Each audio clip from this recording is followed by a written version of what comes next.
Okay. Sorry for being like 15 fucking minutes late, Jesus.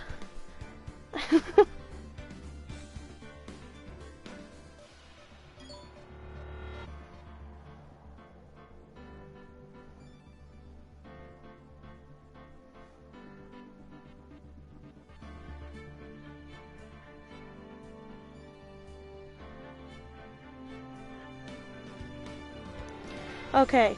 Sorry, I was setting up monetization on my channel. Isn't that exciting? I'm like, holy shit, dude. I'm like, for real streaming now. I still have to fix Carlbot at some point on my Discord server. But like, hey, you know.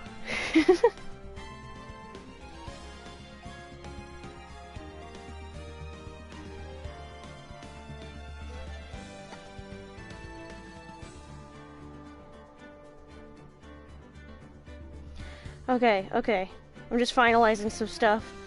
I'm like so excited. I called the bank all by myself today to figure out my routing number. And like actually log into my banking app. Look at this. Streaming is making me be a more productive adult.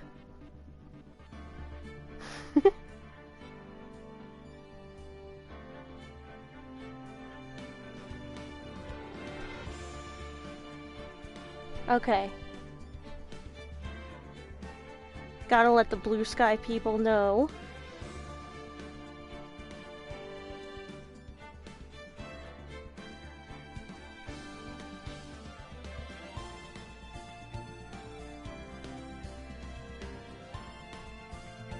I have no idea how long I'm streaming for today.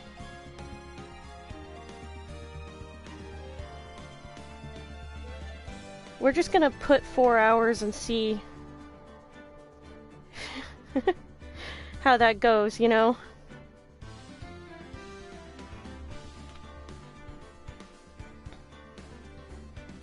Turn off some alarms. One of these days, I will be set up before stream. It'll happen. I believe in me, okay?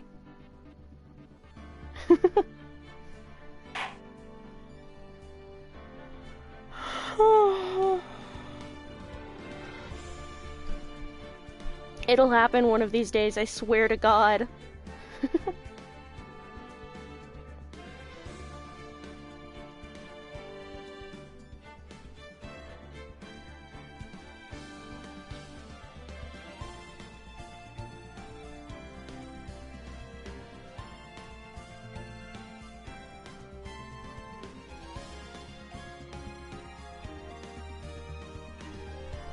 Okay. I'm so excited to have monetization set up. I'm so fucking excited. I'm like, I'm doing it. I'm like really doing it. I'm giddy, bro. I'm giddy.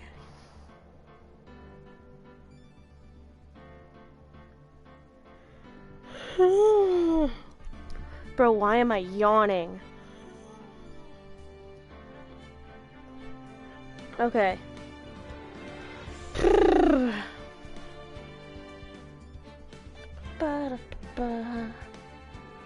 Okay. We've got everything adjusted.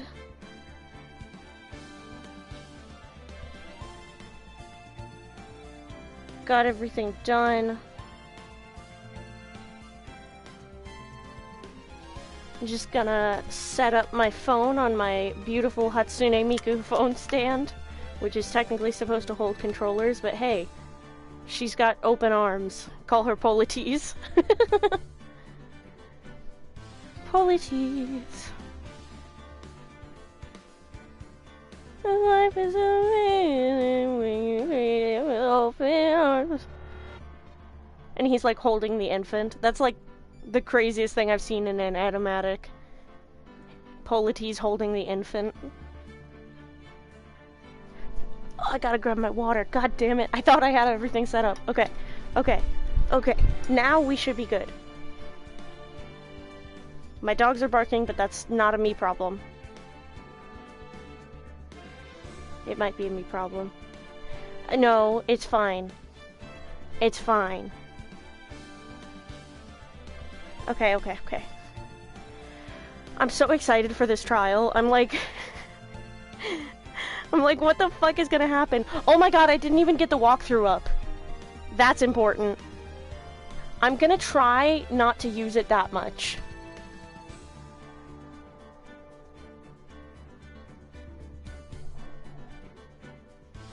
Like, I am legitimately gonna try to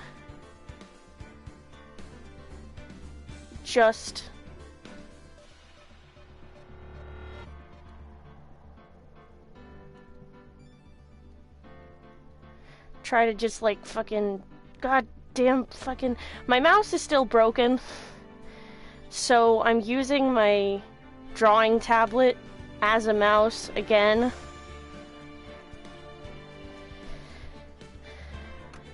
Because I'm a real professional. Okay.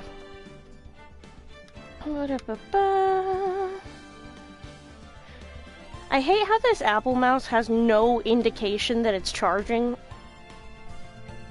You just have to, like, trust and hope and pray. And it's like, why would I fucking trust Apple? Hey, Apple. Hey, Apple.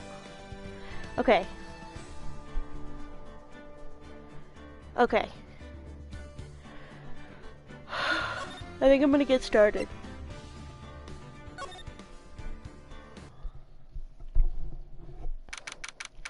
February 25th, 9:47 a.m. District Court, Defendant Lobby number 2. We're early this time. This is the defendant lobby, alright, but there's no defendant. I've been trying to reach Lana all morning. Where could she be? And where's Emma, for that matter? It almost seems as if something's been happening behind the scenes. Oh wait, something's been happening behind the scenes. Edgeworth. Knowing you, you've already figured it out. Who the owner of the 7777777 ID number is, that is. Well, I have a pretty strong hunch. This evil-ass man that I clocked as evil immediately. Looks like I'm not the only one who's figured it out. You know, the only reason this trial didn't reach a verdict yesterday is because there's still room for doubt regarding this ID record. If that number does belong to whom you suspect, then no doubt will remain. After all, he hasn't been officially charged with anything. True. Not yet. In any event, once all doubt has been removed from that list, I can call for a ruling. 5 minutes right, and Chief Prosecutor Skye will be found guilty. But she didn't do it! I figured you'd say as much. That's why I came here, to hear what you have to say. This is the first time he's ever done something like this. I'm obsessed with these gay people. I'm obsessed with these gay people. Give me a second to adjust something about the stream for a second.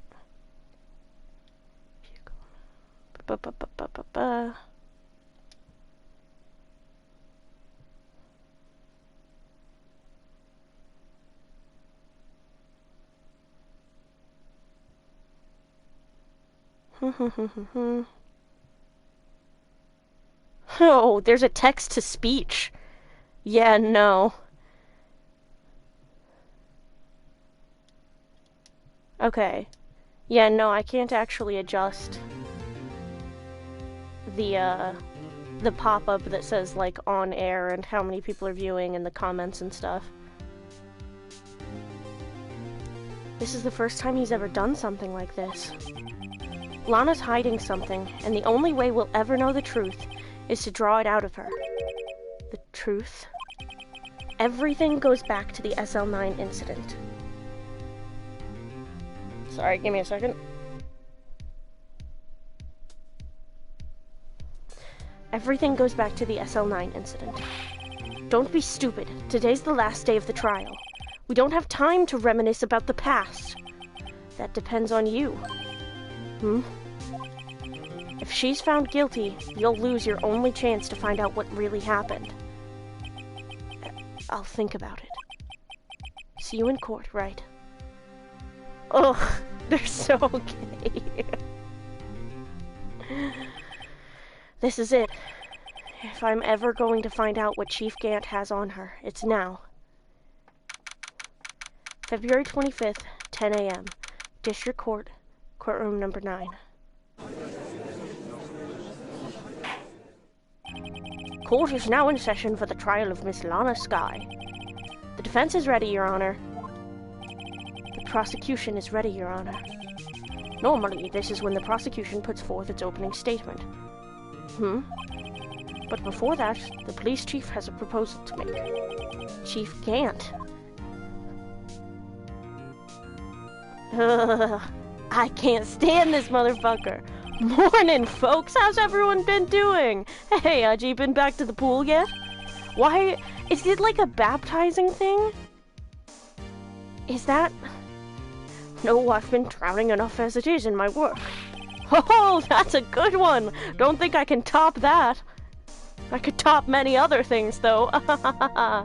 Oh, well, he dabs sweat off his forehead, tugs at his collar. What was it you had to say, Chief Gant? If you don't mind me asking, Chief, exactly what is this proposal of yours? I don't like how the music fades out. Lana, that is to say the defendant, has asked me if she could speak directly to the court. She wants to do what? Having heard what she intends to say, I feel she should be granted her request. In the end, it should save everyone a lot of time and trouble.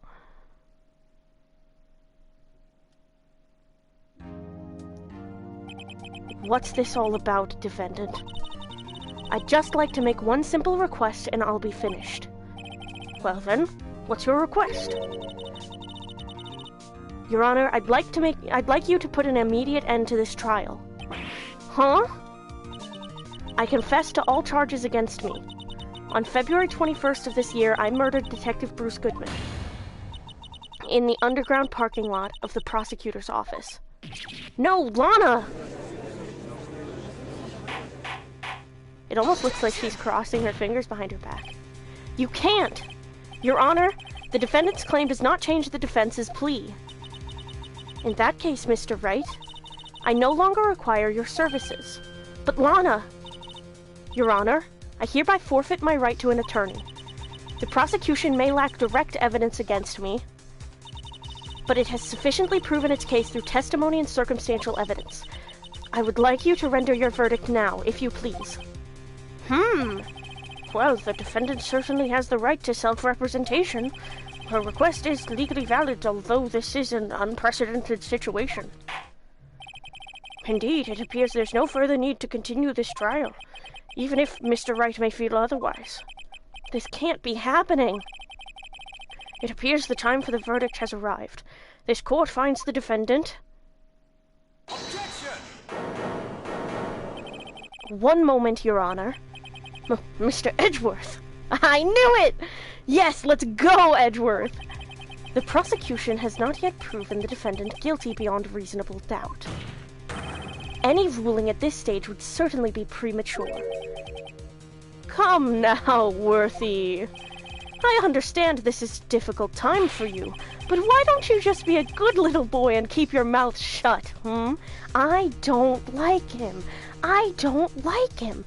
Don't call him a good little boy. This is weird. You're priest-coded. You're dark priest-coded. Don't call someone a good little boy. You're weird. You're icky. I don't think I care for your tone, Chief Gant. What? Creating another fabrication to cover up your past mistakes.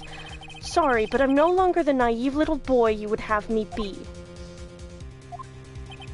With this sudden confession from the defendant, it's obvious to me some kind of deal was struck behind the scenes. Some kind of deal, Not everyone operates as you do, Worthy. I thought so.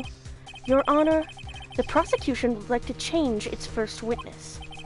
Oh? To whom? As its first witness, the prosecution would like to call Miss Emma Skye. I request the court hears her testimony. Hold it! Mr. Edgeworth, I am exercising my right to self-representation. I don't think we need to continue. I don't care what you think, Miss Skye. Huh? The exposure of truth sometimes results in tragedy. However, no matter how tragic the truth may be, it would be an even greater tragedy to avert one's eyes from it. Very well. The court shall grant the prosecution's request. That's okay with you, right, Chief Gant? Worthy! You'll live to regret this. Mark my words. I don't fucking like him! Miss Emma Skye, please take the stand.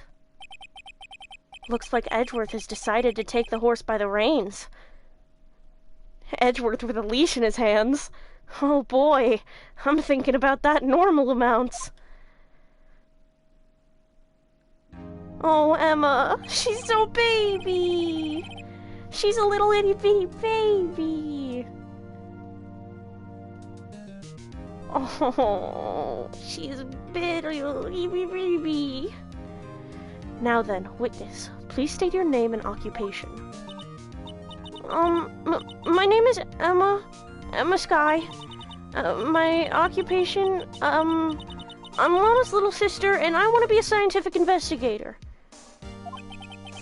2 years ago, you encountered the serial killer Joe Dark of the Joe Dark killings. Is this correct? Yes. I'm trying my hardest to forget about that, though. I'm sorry, but I'm afraid I'm going to have to ask you to recall those events one more time.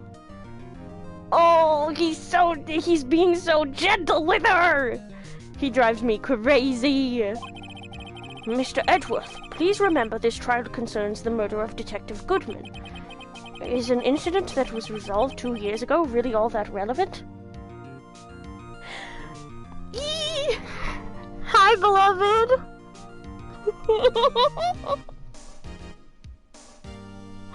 Hi!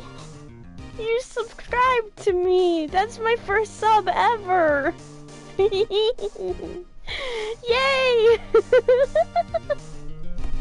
Oh, bitch, the autism. I'm flapping my hands like a motherfucker right now. I'm about to take flight. Oh! You got a badge for being first! That's so cool! Yay! One of your teeth hurts so fucking bad. I'm killing it with my mind lasers.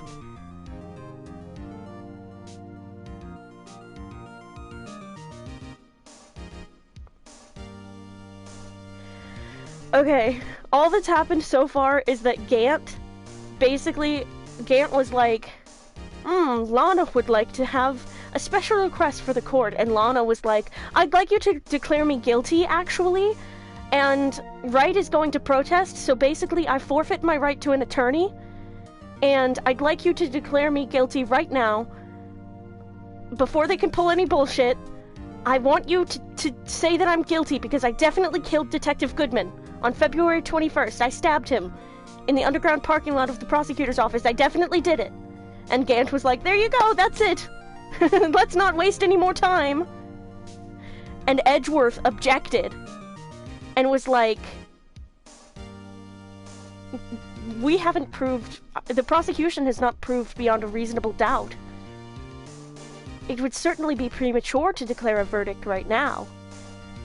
And Gant literally said, be a good little boy and don't press this any further. He said, be a good little boy. Weird when Gant is like dark priest coded. He's a creep and I don't like him. And then Gant literally went, Worthy, you'll live to regret this. Bitch! What the fuck?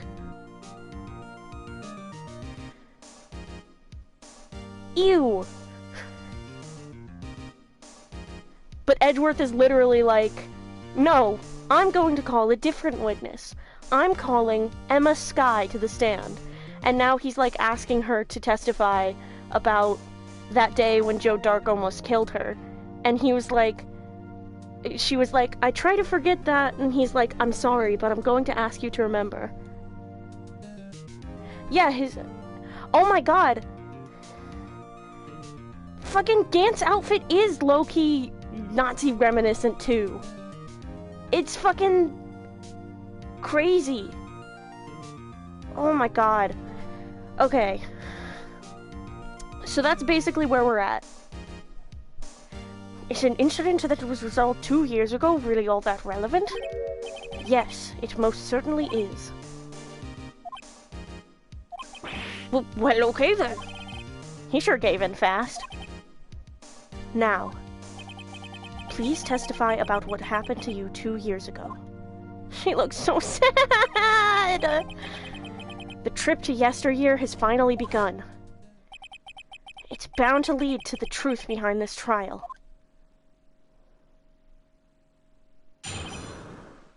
Two years ago. I was waiting in my sister's office that day. A man came running in and took me hostage. Neil Marshall rescued me, but I'll never forget what I saw in that instant.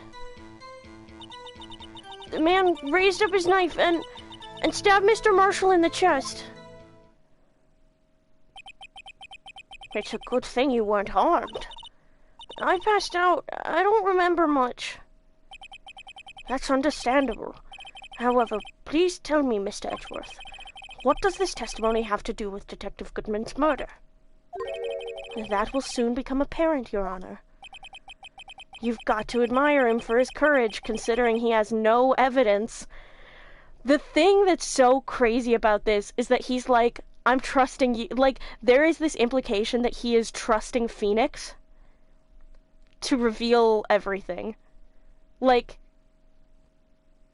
they're working together. He's like, he already had to place his trust in Phoenix to get him, you know, acquitted from a murder charge. But he's trusting him again. With, like, the reputation of his entire career. They make me crazy. Me, too. I was literally just repeating earlier before you joined, these gay people make me crazy. Young man Yowie. Rare breed young man Yowie. At this point. Very well. The defense may begin its cross-examination. 2 years ago. I was waiting in my sister's office that day. 2 years ago, the defendant was a detective at the police department, correct? Yes. She was second in command under then Deputy Chief of Police Gant. My sister? She was the best detective ever! Yes, I remember. Deputy Chief Gant and Miss Skye used to be quite the pair. I believe they shared the same office. That's right. I'd always sit at my sister's desk and dream about playing that organ. I wanted to play it that day, too. The police department and the prosecutor's office held a ceremony that day. Lana promised to take me to dinner after she finished her work. Hold it! I need to unnecessarily press every single thing, source. I am also playing Ace Attorney. Yeah. A man came running in and took me hostage. Hold it! I need to press everything, just in case. A man? Yes, Joe Dark. He was a serial killer. Joe Dark was brought in for questioning on the day of that ceremony. We were desperate to get anything on him that would lead to an arrest. When he saw his chance, he fled the room, right? Upon fleeing the room, Dark proceeded to take the elevator. He must have been in a panic because the elevator was going up. Then he ran into Skye and Gant's office. There was a lot of noise coming from outside, so I opened up the door to have a look. That's when I saw him. Neil Marshall rescued me. Just in case someone does something stupid like update the fucking autopsy report. Yeah. No, not an updated autopsy report. No, no! Oh God, you know what I just realized? Neil Marshall's autopsy report. It's wrong. It's forged. Which means it's gonna have to be updated. No, no, no, no! Phoenix is like clawing at his arms. He's like, no, no, no, not another fucking updated autopsy report. No, no, no. He's having a fucking Edgeworth with earthquakes ass panic attack. Like, what was the prosecutor doing there? That day, there were two people present during Dark's questioning. Deputy Chief Damon Gant and Prosecutor Neil Marshall. Almost forgot about Gant. Neil Marshall had just received the King of Prosecutors Award. Young and dedicated, he went straight to the questioning room after the ceremony. I assumed that would also be why he was the first to run after Dark. When Dark grabbed me, I thought I was as good as dead. Phoenix is in the fetal position behind his desk, rocking back and forth like me when I feel the bad texture. Why, yes, I do have an autism diagnosis. Why do you ask? My beloved and their autism diagnosis. We are autism for autism, my love. We really are aught for aught. Just like Rightworth for real.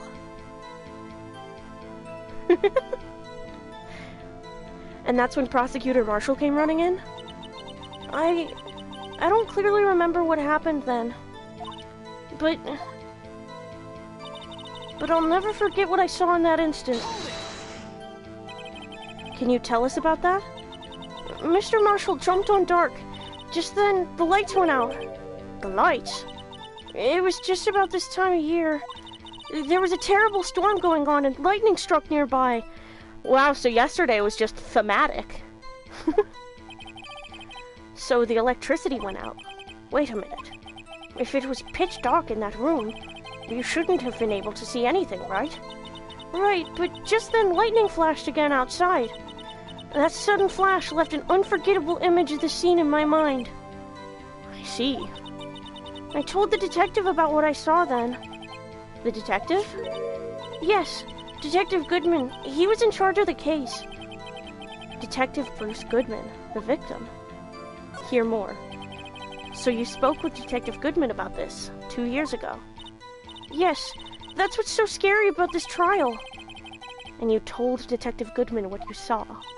Yes, but at the time, the words just wouldn't come out. That's why I drew a picture. A picture? Yes, I think she mentioned that before. Well, Mr. Wright, have you heard enough? This picture the witness drew, I believe it has a very important meaning. But the list of evidence I was given 2 years ago didn't contain a picture. Witness, would you mind if we added this statement to your testimony? Yes, Your Honor. I drew a picture of that scene once, but it seems to have been lost. You drew a picture of the scene you witnessed, right? Yes, I wanted to do everything I could to help the investigation. I can still see it now, whenever I close my eyes. Emma! She's just a little baby! That's strange. I took over the case after Prosecutor Marshall died, yet I never received any picture. Perhaps the witness is mistaken? But I did draw it, I swear! I'm not just imagining it. This picture that Emma drew, that reminds me. Yeah, didn't I...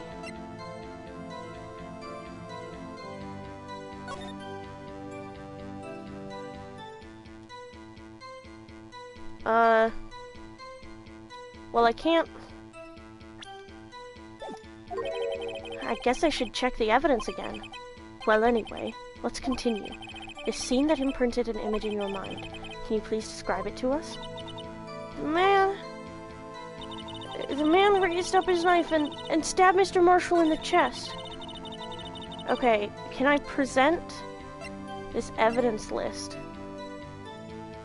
Objection! The music changed! Yes! Mr. Edgeworth. This little girl put all her heart into drawing that picture. And yet you would insist on denying its existence? Huh? Hey, I'm not the bad guy. All I'm saying is that as the prosecutor for that case, I wasn't handed such a picture. That may well be, but that doesn't mean it doesn't exist. Behold, this is the evidence list for the SL9 incident. Please turn it over, Your Honor. Turn it over. What's this? I didn't examine. Oh my god! Wait! I didn't even look at that! Hold on! Oh my god! I was just like, I thought it was just gonna be like, see, Damon Gant had this half of an evidence list. A picture is drawn on the back of the evidence list in magic marker. I've got a very bad feeling about this. Yes, what is that? Hey, that's it! That's the picture I drew! Indeed. Two men appear to be wrestling here. What's the meaning of this? What are you doing with that list? Me?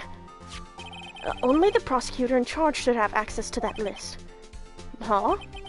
These lists, they're different from each other. What?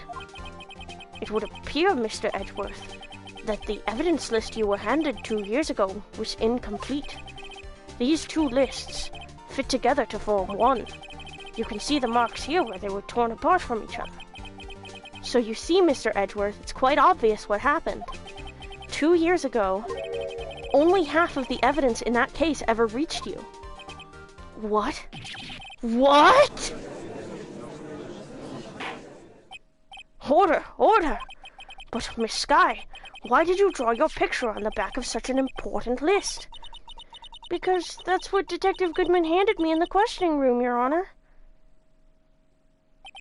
Wait a minute.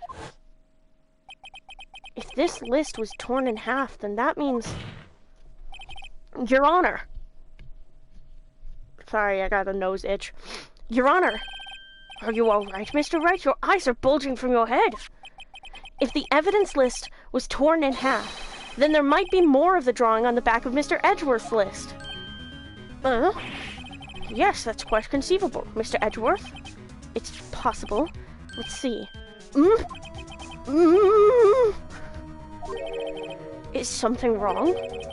Do you even have to ask? Sorry, Your Honor.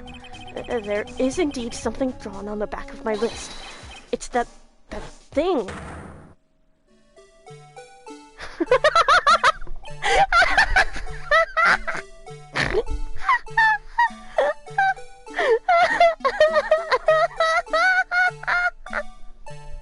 The Blue Badger, everybody! Yay! Yay! Let's all dance to the Blue Badger music. Yay!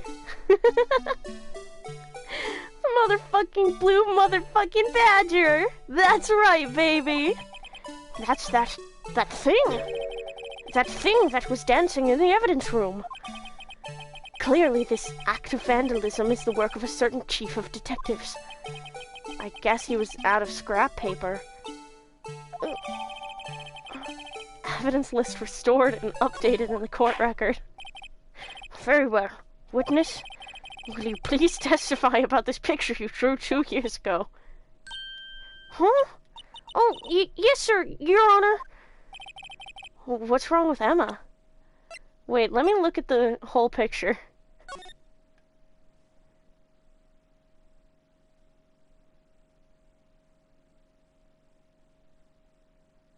The vase, maybe? Because it was in front of that window, right? So maybe she drew the vase? She seemed to be thinking about something when she was looking at the picture. Yeah, that's a vase. Look at the vase. Yeah. Emma's picture. This is the picture I drew 2 years ago. And the flash of lightning was so bright all I could see were shadows. After that, I must have fainted. This picture shows exactly what I saw in that instant. To think a flash of lightning could burn such an image in your mind. Thanks to that, though, she was able to show us exactly what she saw. Well, I don't see any contradictions here. This clearly shows Joe Dark about to murder prosecutor Neil Marshall. The defense may now begin its cross-examination. But does it, though, because all she saw were shadows? And Neil Marshall was stabbed in the back.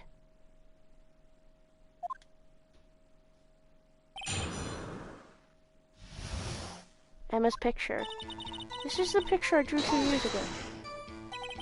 Did you draw this picture right after the incident? I think I drew it 2 or 3 days later. At first I was in such a state of shock that I couldn't do anything. During that time, the investigation team was reorganized. Detective Goodman was placed in charge, under the direction of Damon Gant and Lana Skye.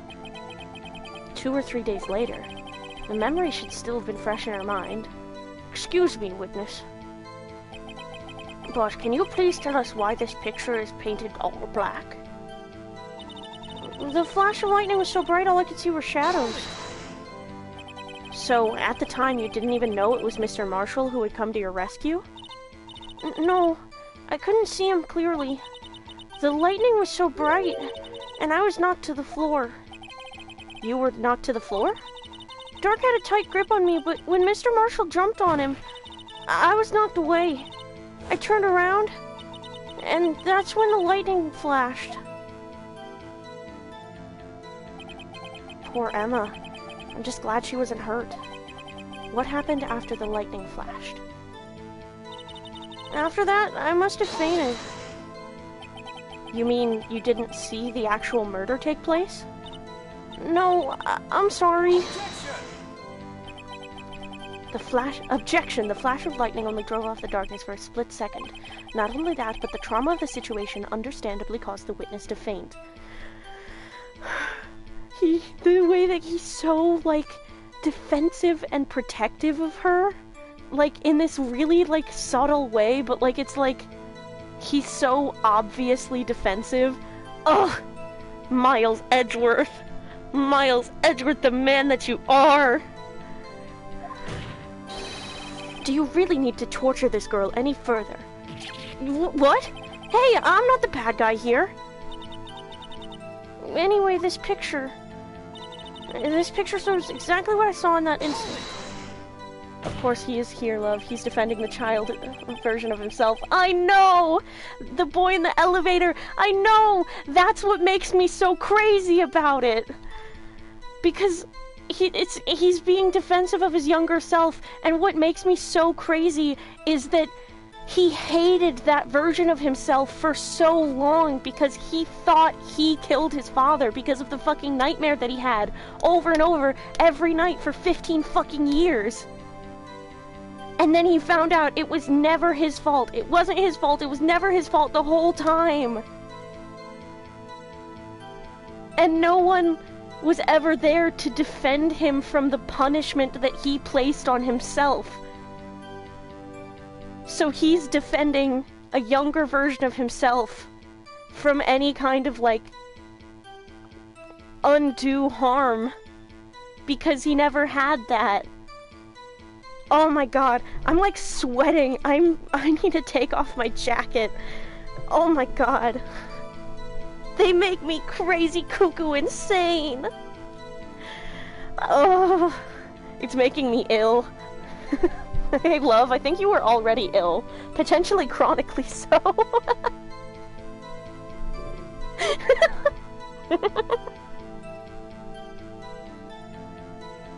Listen. I'm listening. Objection! Overruled. I'm the judge here. Overruled. Solar is always based. I know my rights, that's slander.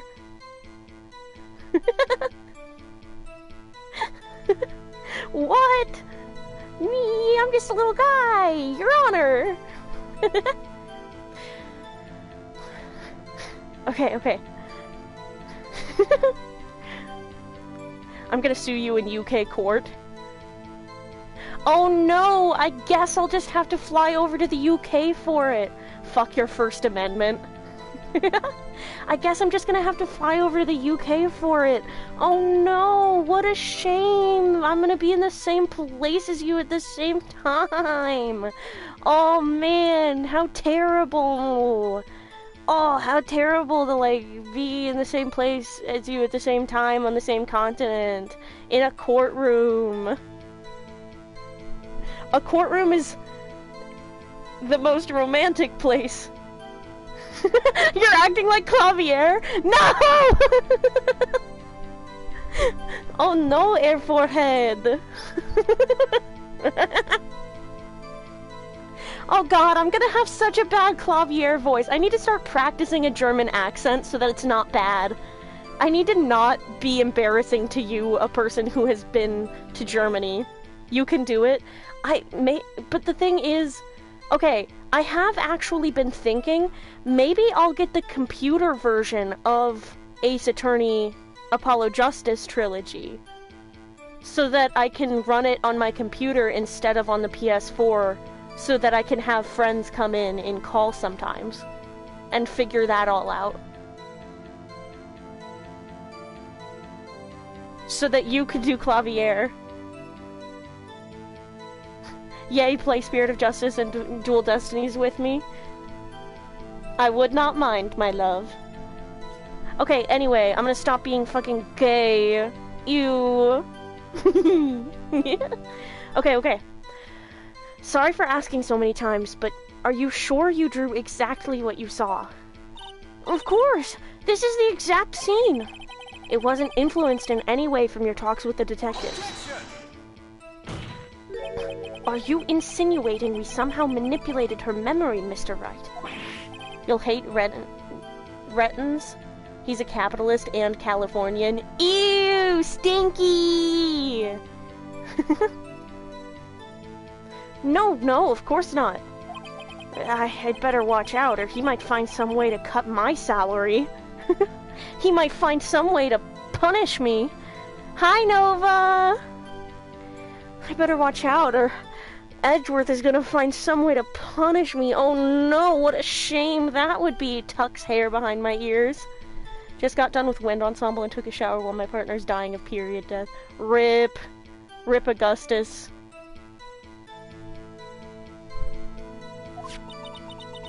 I drew this picture before I heard anything from the detectives, so I don't think anyone's story would have influenced me.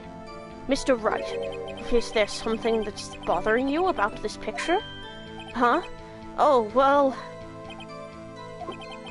That's strange. She claims this is exactly the scene that was imprinted in her mind, and yet, there's clearly a contradiction here. This is the picture I drew 2 years ago. Flash of lightning was so bright, all I could see were shadows. After that, I must have fainted. This picture shows exactly what I saw in this instant. Okay, but wasn't he... Okay, that's Goodman's autopsy report. Fuck, there's so much fucking evidence for this goddamn case. He was stabbed in the back, but she said in the chest.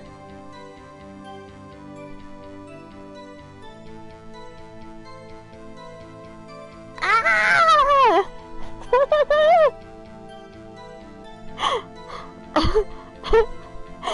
Stop gifting subs! It's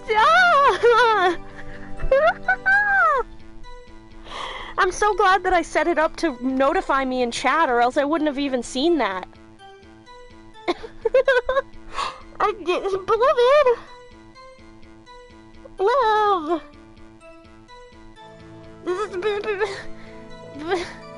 Ah! I have to win at gay. You're already winning! Fuck! You have to... My prime has been given, I love my best friend. Wah! Wah! I'll cry! What the fuck, guys? What the hell? Wah! Attacking you with rocks. What? By rocks, do you mean fucking diamonds in the rings? Pummeling you with money rocks. I think that's called like gold, silver, diamonds, coins. Bash, bash. Evil, evil, mean to me. Mean to me.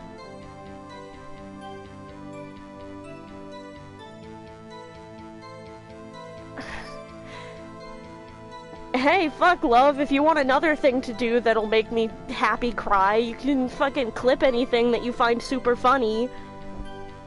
Cause that's fucking... If you're just gonna be doing fucking meanies to you equals supporting your amazing happy things. Listen! It's illegal! I'm the judge here, and I'm declaring it illegal right now.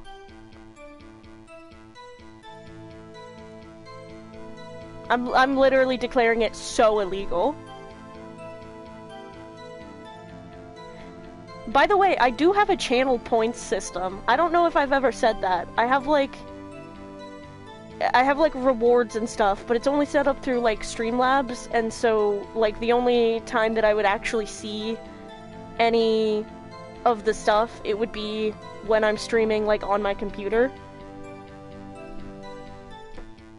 I might maybe get a new computer soon. That's what I'm saving up for. I've got 300 bucks. DL Days is helping with sourcing like a good mic and computer and everything, and the mini PC he got was like $450. So I'm close to getting like a proper PC.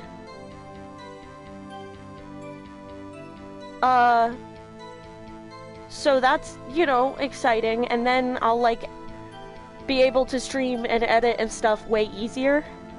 You can use mine when you get here. For a bit.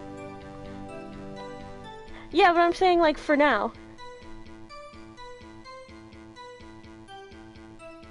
There's like a mini PC thing. I love you too. There's like a mini PC thing that he got that I think would be good space-wise, and like, yeah, anyway, fucking, I'll update about all of that stuff in the Discord and like on my Blue Sky and Instagram and stuff. And obviously I'll talk to you about it all the time because I talk to you every day because I love you and I like talking to you. Ew, gay people, Damon Gant is homophobic. For sure. I know this in my heart, my soul. Take it any pace that you need, bestie. You're doing great. Thank you. I really appreciate you guys' support, like, so much, dude. Anyway, let's fucking keep going with this trial and stop getting distracted. I did take my Adderall today, I swear. This picture shows exactly what I saw in that instant. Do I present the full picture, then? Do you think?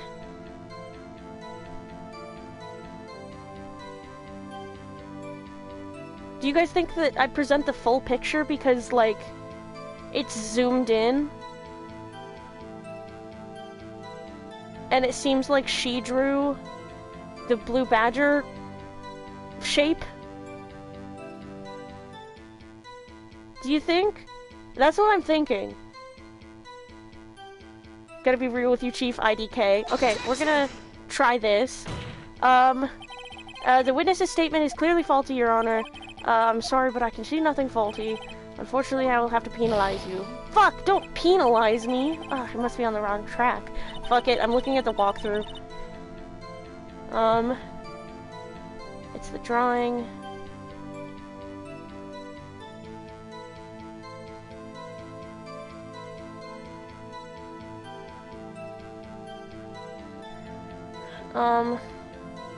Oh, it is Neil's autopsy report. Okay, this picture shows exactly what I saw in that instant.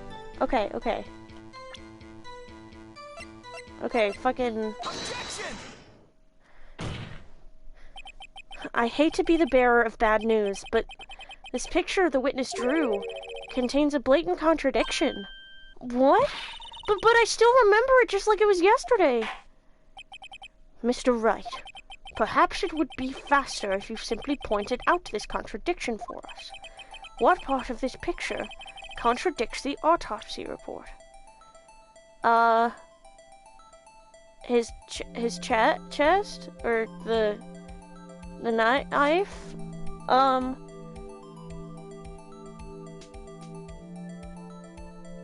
Oh, yeah, the knife. Wait! No! It wasn't that! It wasn't the... Ah!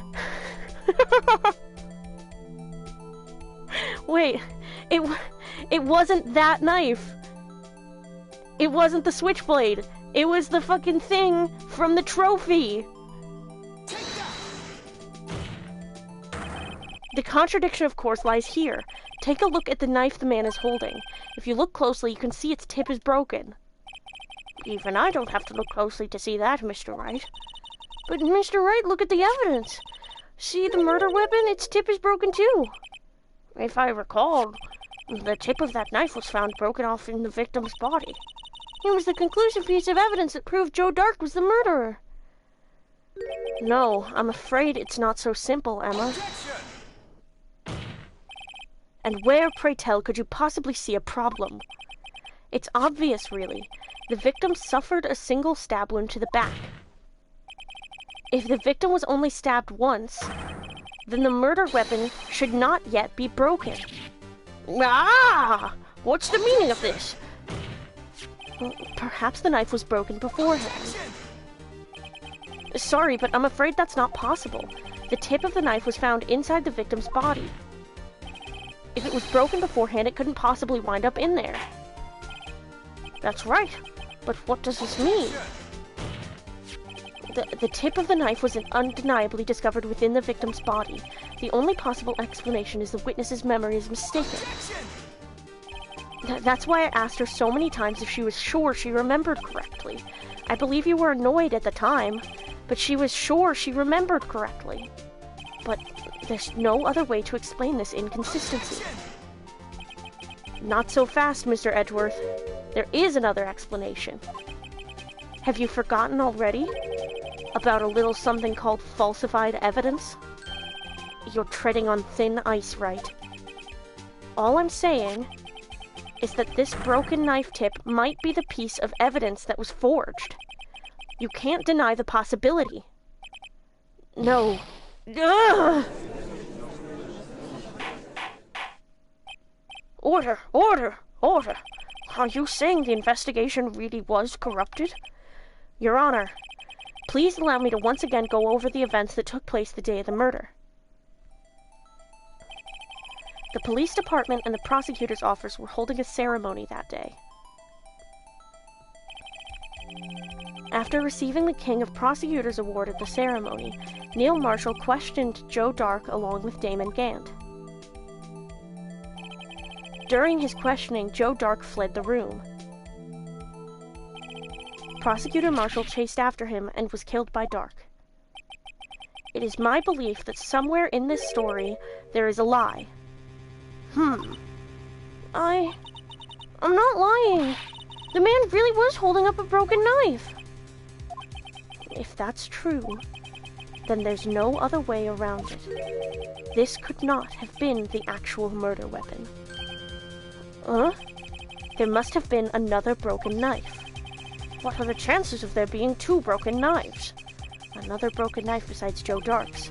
Could there have been one? There is another one.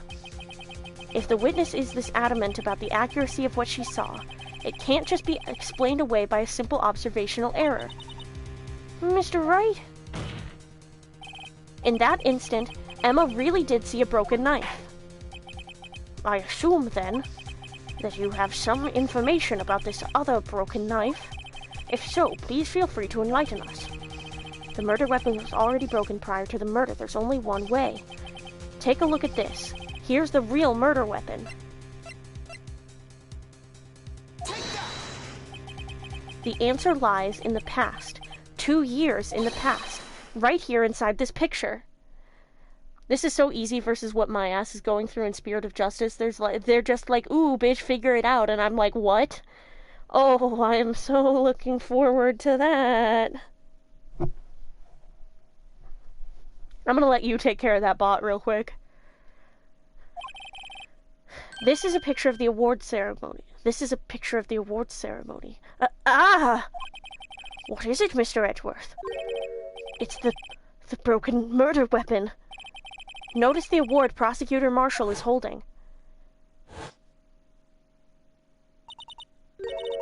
That's a broken knife. Thank you, Pookie. As we earlier concluded, the knife in the drawing was not Joe Dark's knife. That being the case, the knife the witness saw was in all likelihood from this award. Order, order, order! Neil Marshall was awarded King of Prosecutors that day. As an award, he was given this broken shield and knife. When he chased after Joe Dark, he pulled out this knife. Being a prosecutor, he did not carry a pistol.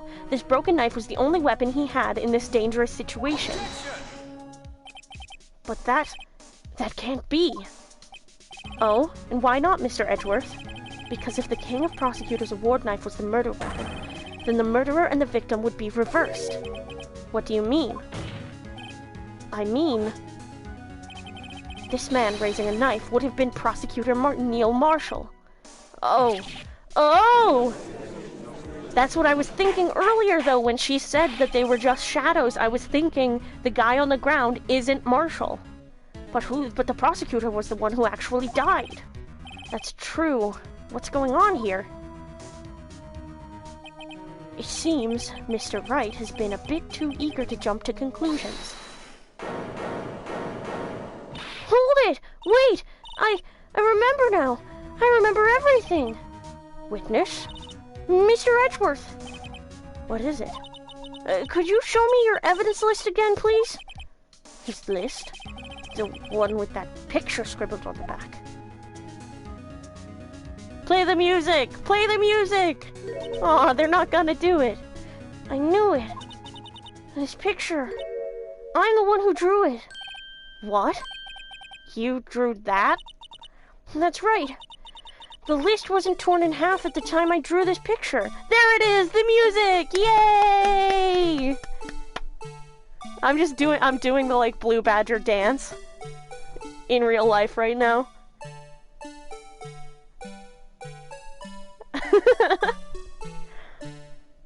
The list wasn't torn in half at the time I drew this picture.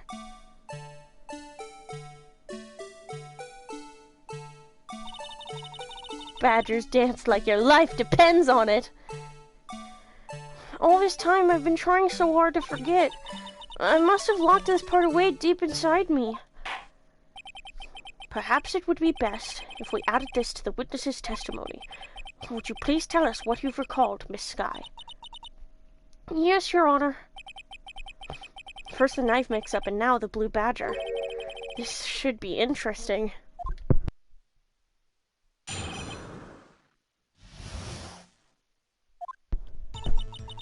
When I saw that man raise his knife, I panicked and rushed towards both of them.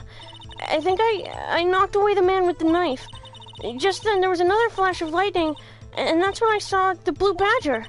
He wasn't in the room, but I'm sure I saw his shadow.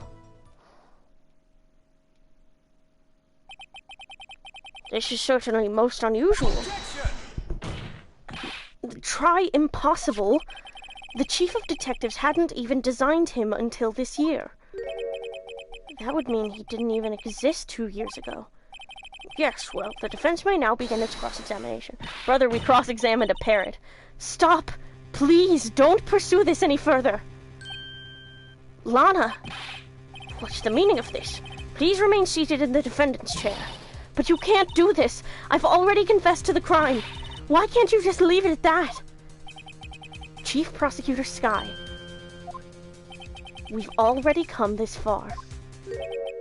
It's too late to turn back. Silence! The defense will now begin its cross-examination. Bailiff, please detain the defendant. It seems we're finally getting to the core of the matter.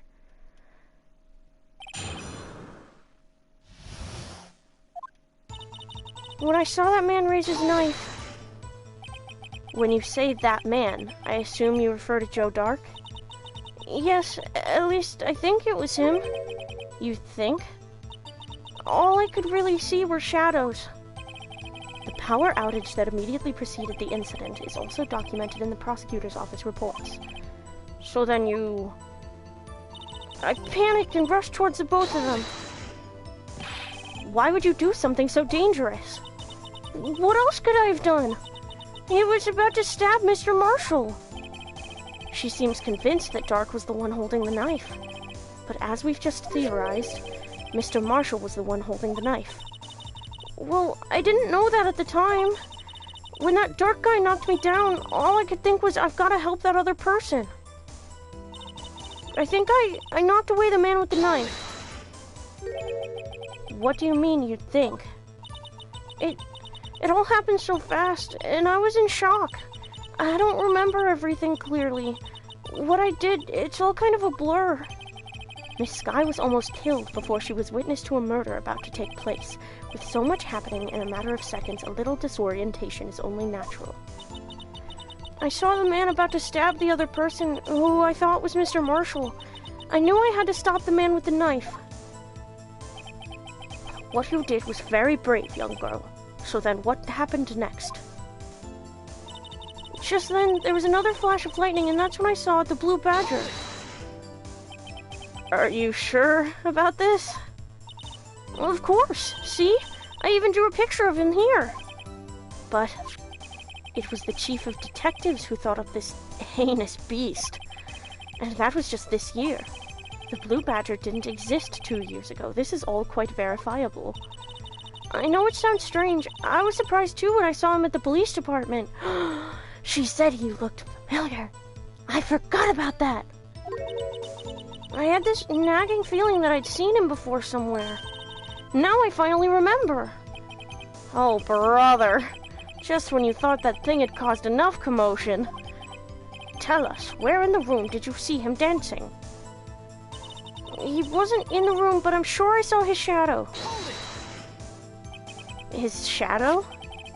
So you mean you didn't actually see his face with its winning smile and all? That's right, but I still remember it. He had 3 creepy horns. This is pointless. That thing couldn't have possibly existed 2 years ago. The witness must be mistaken. That may well be. But what's important is what caused her to think she saw what she did. Oh, and I suppose you have an explanation. If so, then by all means, please tell us what this shadow really was. What was it Emma saw when the lightning flashed? Who is this blue badger really? I just might know. The blue badger hadn't even been dreamt up when Emma drew this picture, yet she's certain she saw its shadow. Ladies and gentlemen, it is the defense's belief that on that fateful day 2 years ago, there indeed was something that looked similar to the blue badger. Something that is now sitting in this very room. Mr. Wright! In this room? Very well, Mr. Wright. What is it the witness saw in that instant? Please show us this mysterious blue badger look-alike. That fucking vase! This motherfucker! And the handle's broken.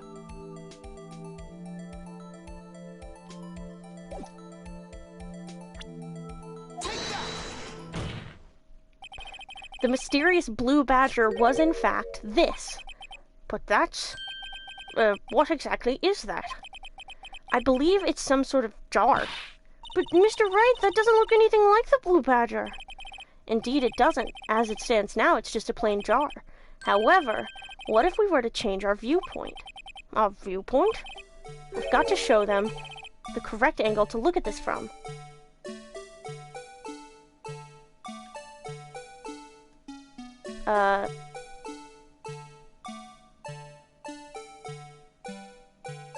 Hehehehe. I'm making it spin. Okay. Whee! Oh, does it have an empty bottom? That's weird. I have such bad depth perception, so this was so fucking hard for me to do. Oh, I'm sorry, Nova.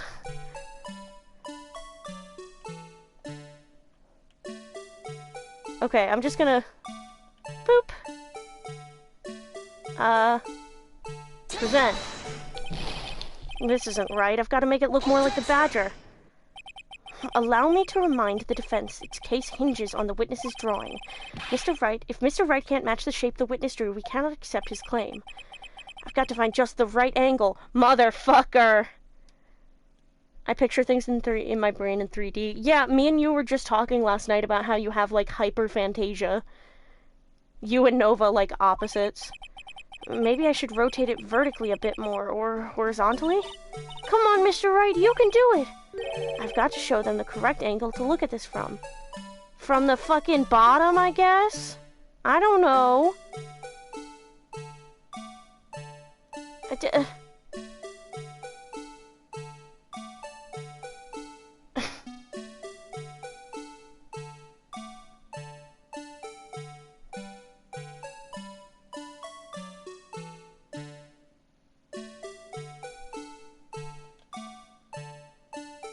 Beloved. This is how I had it before.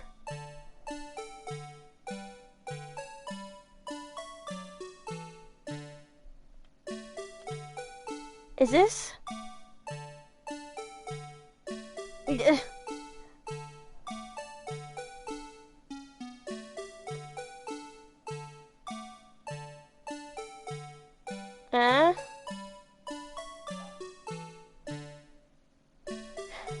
Love, I think the chat's slightly delayed.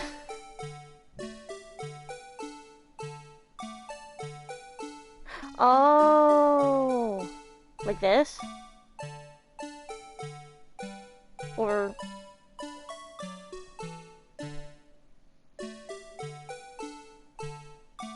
Okay. That's confusing. I love you, Ace Attorney. So this is... this? This isn't right? God damn it! Motherfucker! Okay, well, time to listen to the music more! Yay!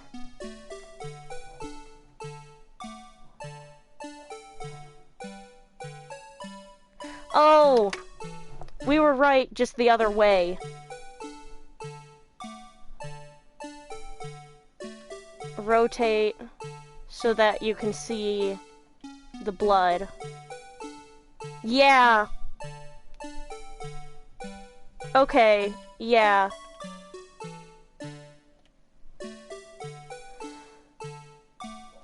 There we go. Motherfucker!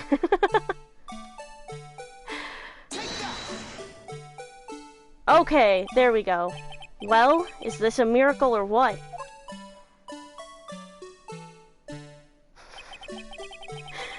Man, they really wanted to show off 3D, huh? No one can possibly deny this jar's resemblance to the Blue Badger. From multiple angles, but we'll only accept one. Yep, we see him dancing. Yup. No, it can't be.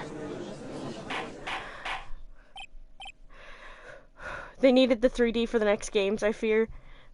Yeah, this was a DS thing. The Beloved explained it last night. I'm just... Nova, I am so sorry. Because if it took me that long... I can't imagine how baby you playing it with no depth perception was. Jesus Christ. Order.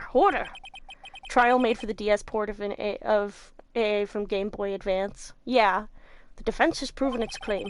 The mysterious Blue Badger witnessed on the day of the crime was actually this. Although we all enjoyed Mr. Wright's dramatic performance, one question remains. What's your point? What do you mean? So that badger thing was actually just a jar. That doesn't change anything. Nuh-uh. I'm afraid that's where you're wrong, Mr. Edgeworth. You see, this changes everything. Indeed. Very well then. Please tell us, what's different now that we know the witness saw this jar? The murder weapon? Yeah, it's all of it. Because it changes the murder weapon and the murderer and the location.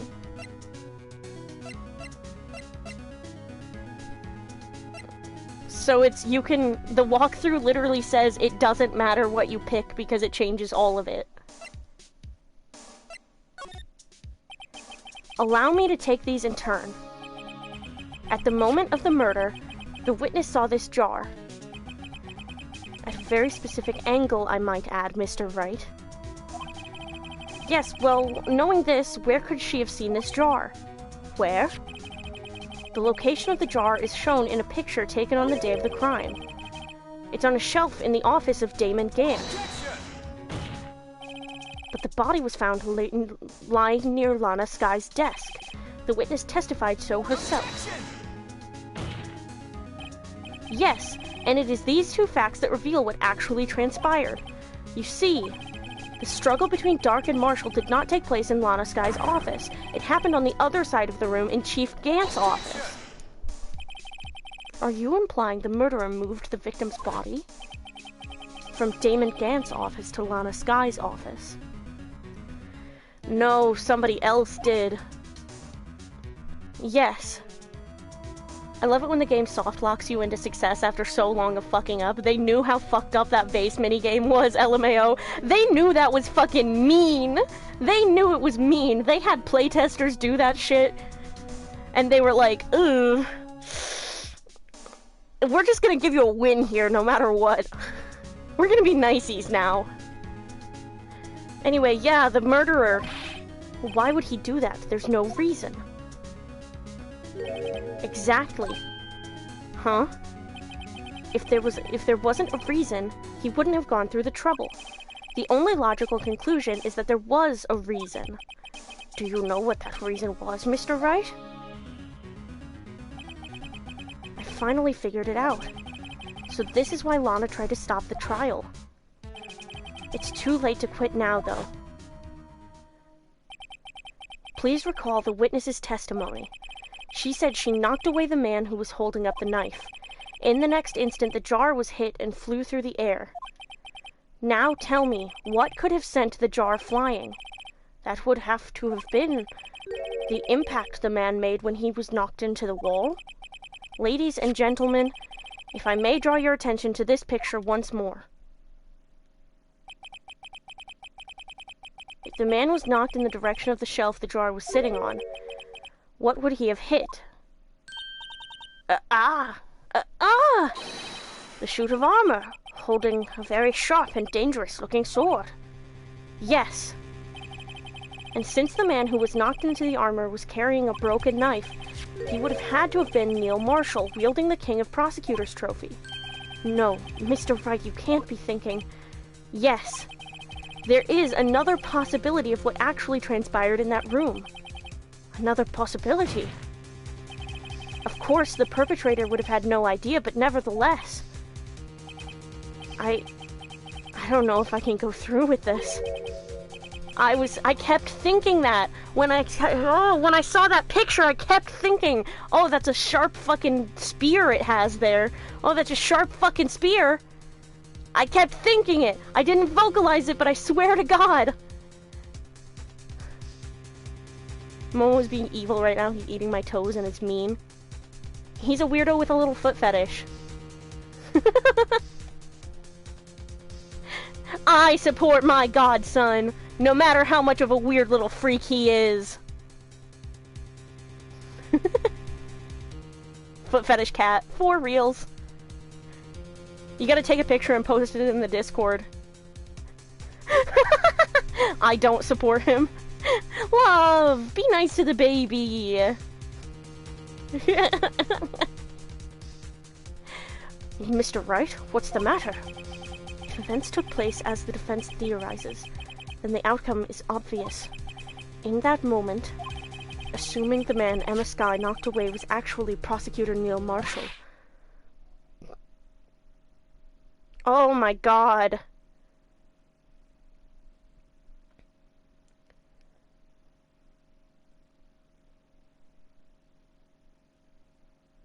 Emma. Oh, Emma, honey. You mean Mr. Marshall died because of me? Oh, honey. Oh, honey. No! Oh, honey. I fear she will never recover. Oh, this is like if Edgeworth's nightmare was actually true. No wonder they wrote this to be as psychologically damaging to him as possible. I saw this coming from a mile. Yeah, I know, love. Love, I need to watch Knives Out 2 with you. Exactly why they put this case right after. This case really was designed to be as psychologically damaging to Edgeworth as possible, because he gets so defensive of her, because he sees her as, like, a younger version of himself, and he's like, it wasn't my fault, so it wasn't her fault, get off her back. But then it's like, it was her fault, technically. And it's like, he has to, like, contend with the what if. He's had, like, 2 months. He's had, like, 2 months of relief. Of, like, processing. Hey, it wasn't actually my fault. That nightmare, it wasn't true. Like, I can put this to bed. I can put it to rest. And then this comes up, and he has to contend with, what if it was? What if I was a child, and I caused the death of someone who didn't deserve it? And it was an accident, but it's still my fault. And I'll have to live with that for the rest of my life. No fucking wonder Lana was trying to take the fall. Oh my god, Gant's been holding this over Lana's head the entire fucking time. What a goddamn monster! I hate him. I hated him from the second he showed up. Oh my god, they were so good at making him menacing as fuck. Oh my god. He's a fucking monster. He's been holding it over Lana's head the entire time. It's just been, if you don't do what I say, I'm going to reveal to everyone that your sister is who actually killed Neil Marshall. And that we forged the evidence. Oh my god. That's why he had the shard in the fucking safe. Oh my god. And it's a piece of Marshall's, like, shirt or something with Emma's handprint on it. Oh my god. He's fucking evil! I never imagined her testimony would lead to this. So it was the witness who took the victim's life, and then proved so with her own testimony. This is unprecedented. Oh, Emma. Objection! What are you saying? I'm sorry, Miss Skye, but given the circumstances, Joe Dark murdered Prosecutor Marshall. How can you think it was Emma? How dare you try to pin the crime on her? Imagine that coming from you. Huh? If you recall, it was you who admitted to forging evidence 2 years ago. The reason you moved Prosecutor Marshall's body was to keep anyone else from finding out about what Emma did, wasn't it? I assure you, Mr. Edgeworth, I have no idea what you're talking about. If you hope to have anyone believe your insane allegations, I'm afraid you're going to have proof. Tell me, do you have any conclusive evidence that proves my sister killed Neil Marshall? Evidence? I'm willing to bet you don't. Yes, it certainly would be difficult to prove this with evidence. If we don't have evidence, then we'll have to rely on testimony. I'm afraid that won't work in this case. Both parties involved in the incident are dead. We certainly can't get dead people to testify. This has all been a wild goose chase from the beginning. Humph. Touché, Miss Sky. Of course, that only leaves us with one possibility.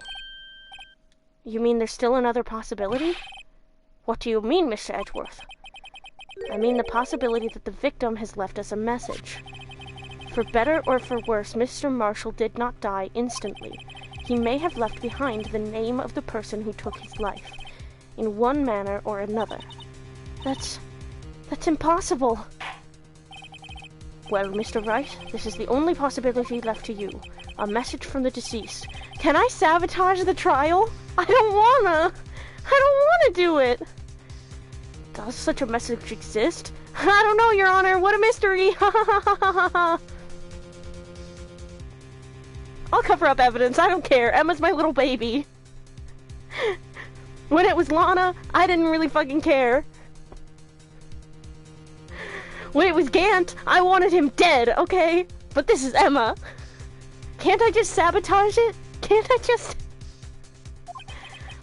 I've got to think back to the court record.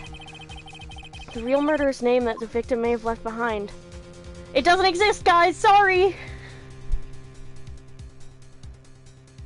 I want Gant to fucking die forever. Me too. Put him in the exploding hammer car. Gant deserves worse than death. Agree. Exploding hammer car, exploding hammer car. It's in the evidence.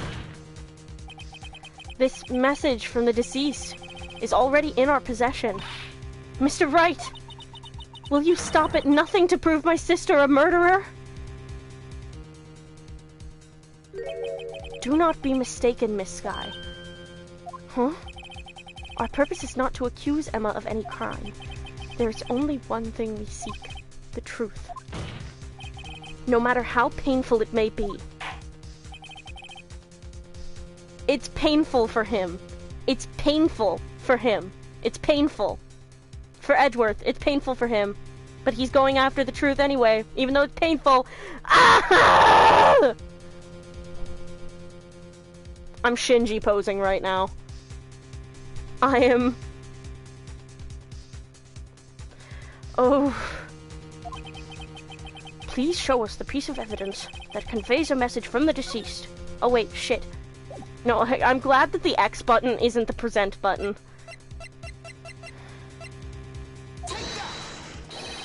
This is the message left by the deceased. This is that blue badger from before, right? Oh, is he going to just speak the killer's name? If that thing could, I'm sure it would. Looks like everyone's forgotten this is just a jar. A message was left here on the surface of this jar. What do you mean?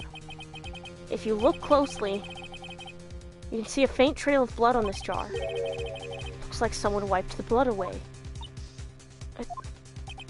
Yes, but notice. For some reason, the blood on some of the fragments was not wiped away. Yes, there is a line here drawn in blood. So what you're saying is these dots were once lines. Prosecutor Marshall did not die instantly. He used the few precious moments left to him to leave behind a message. One that someone apparently wiped away, but blood must have seeped into the jar where the lines changed directions. Precisely so. All we need to do is connect these points, and the victim's message will become apparent. No! Mr. Wright, what kind of message did the victim leave for us? Your Honor, I believe these bloodstains will reveal to us the answer. Gotta connect these dots to make letters. There's only one thing the victim would have written, given the circumstances. His murderer's name. How do I connect the dots? Oh. Oh.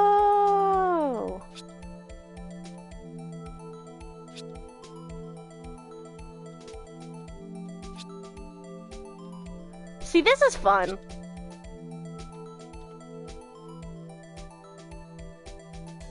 Dot. Dot. Dot. Dot. Dot. Dot. Present. It's a defense attorney's duty to prove their client's innocence. That's why all I've been thinking about is saving Lana. After all my efforts, I never thought it would turn out like this. Emma.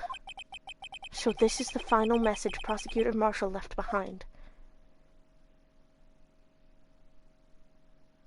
I thought we were going to use the luminol testing fluid.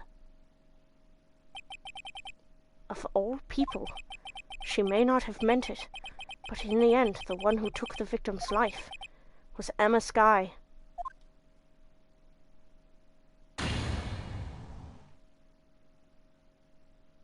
Edward caked up as usual.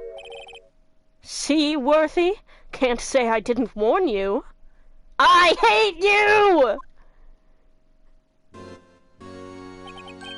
Chief Gant, do you understand the implications of what you've done?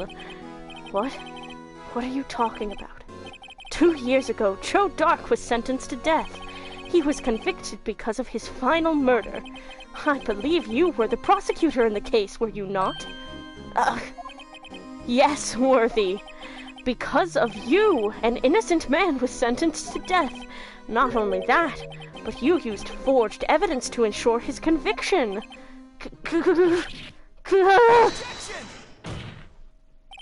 But Joe Dark really was a serial murderer. That's undeniable. I'm afraid that's not important. Didn't you know? We aren't defenders of justice. What? We're merely keepers of the law. Gant really is the best example of cops are not arbiters of morality. They just keep the law. As it's written, they just keep the law. Even if it's fucked up. Even if it's not just. Cops. It was my woke age. This was your woke awakening. Cops are bastards. Everybody remember that. Damon fucking Gant especially. The dark age of the law started here. For real.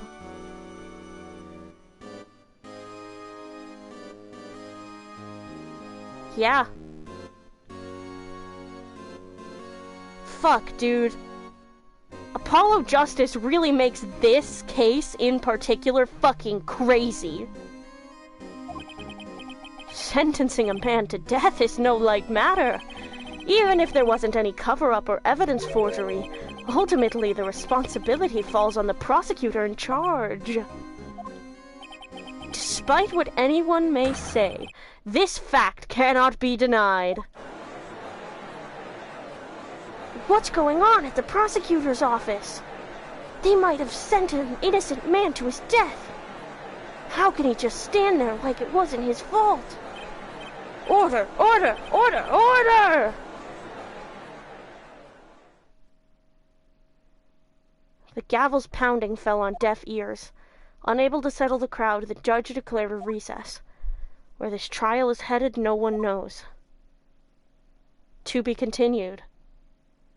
Oh my god. Yeah, let's save the fucking progress and then get the fuck back to it. I'm not stopping here. I'm not fucking reflecting. I'm like, God, what the fuck, man? Poor Emma. Isn't this case fucking crazy? Yeah. Yeah. Yerp. Oh, Emma. Oh, Emma. Oh, Emma. Hi, Gonald and Ponald. Hi.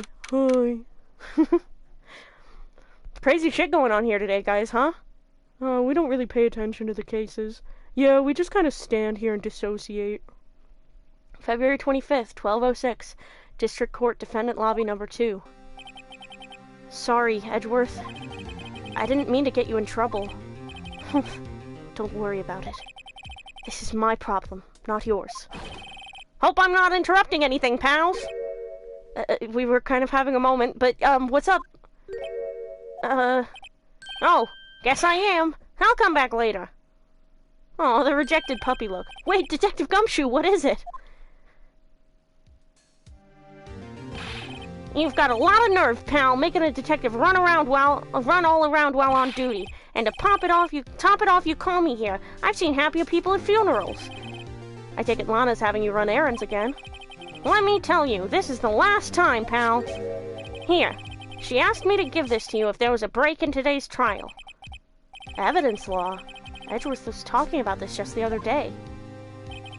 You must know the 2 rules of evidence law. Rule 1, no evidence shall be shown without the approval of the police department. Is that right, Mr. Wright? Seems so. You could at least study some evidence law, really. Chief Prosecutor also wanted me to give you a message. A message? She said, if you're planning to take him on, you're going to need this book. Him. I guess I'll need to give this book a thorough read. From Miss Skye, explains the 2 rules of evidence law. Doesn't look like that book will do you any good now, though. All that's left now is the Chief Prosecutor's sentence.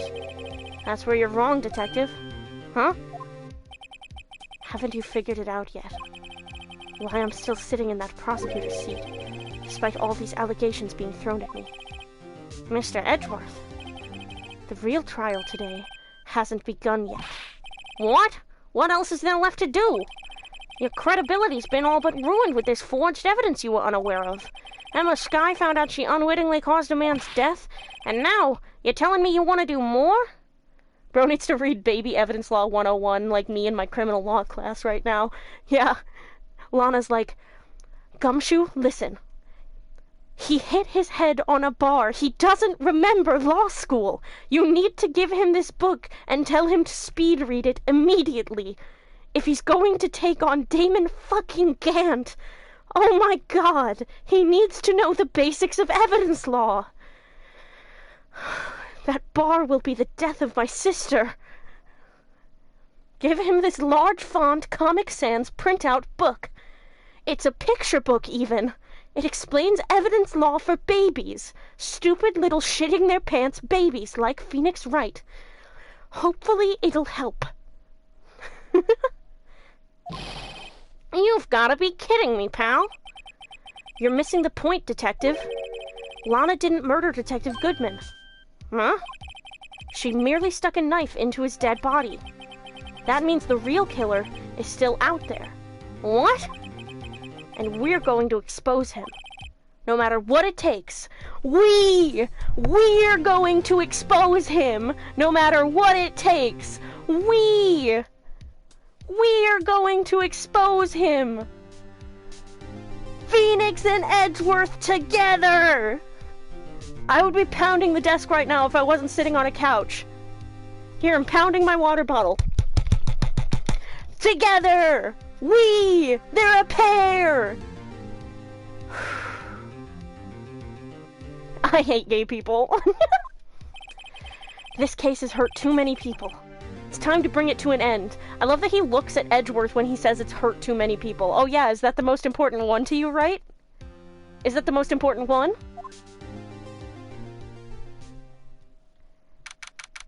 February 25th, 12:52, District Court, Courtroom Number 9. Okay, it's been like 3 hours since we started, apparently. Court will now reconvene for the trial of Miss Lana Skye. Mr. Edgeworth. Yes, Your Honor. The Inquiry Committee is planning to impose harsh penalties for your actions. Thank you for the news, Your Honor. Yes, well, normally this is where the prosecution calls forth a witness, but, this isn't easy to say. You see, there is some concern that you, Mr. Edgeworth, may have, struck a bargain. You think I may have manipulated the witnesses. But I didn't say that. It's just, you see, everyone has been talking and... Very well, Your Honor. I have a solution. A solution? That being the case, the prosecution will allow the defense to call forth all further witnesses. What? But there's no precedent for what you're proposing. Undeniably, this is an unusual arrangement, but a very effective one. It would prove that I haven't struck any deals with the witnesses. Well, Mr. Wright, what do you say? Unbelievable. Edgeworth has found a way to continue the trial. Very well. The defense accepts the prosecution's proposal. Then it's settled. The, defense may now call forth the next witness. Mr. Wright. You do realize this is your last chance. If you call the wrong witness, this trial is as good as over. The defense calls. The defense is gonna look at the walkthrough because I'm fucking tired and I don't want to fucking get it wrong and have to redo shit, okay?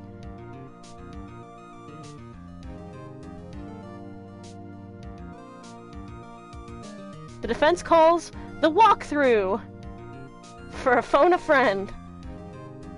Yeah, I figured it was Gant, but I wanted to make sure. And they're officially now legally married. Yup. The defense calls. The time's finally come to bring out the real murderer. Damon fucking Gant. Legal marriage on my screen. Legal gay marriage on my screen. True. I bet Gant hates that. Damon Gant. The defense calls Damon Gant to the stand. Damon Gant? What does he have to do with anything? As the defendant's partner 2 years ago, Mr. Gant has first-hand knowledge of the crime. I feel we should hear what he has to say about it. As luck would have it, he should still be in the courthouse. He would also be the least likely to have been manipulated by me in any way. Wouldn't you agree, Your Honor? True. All right. Bailiff, please escort Mr. Gant to the stand. Taking a little sippy of water. Hydration break. Everybody hydrate.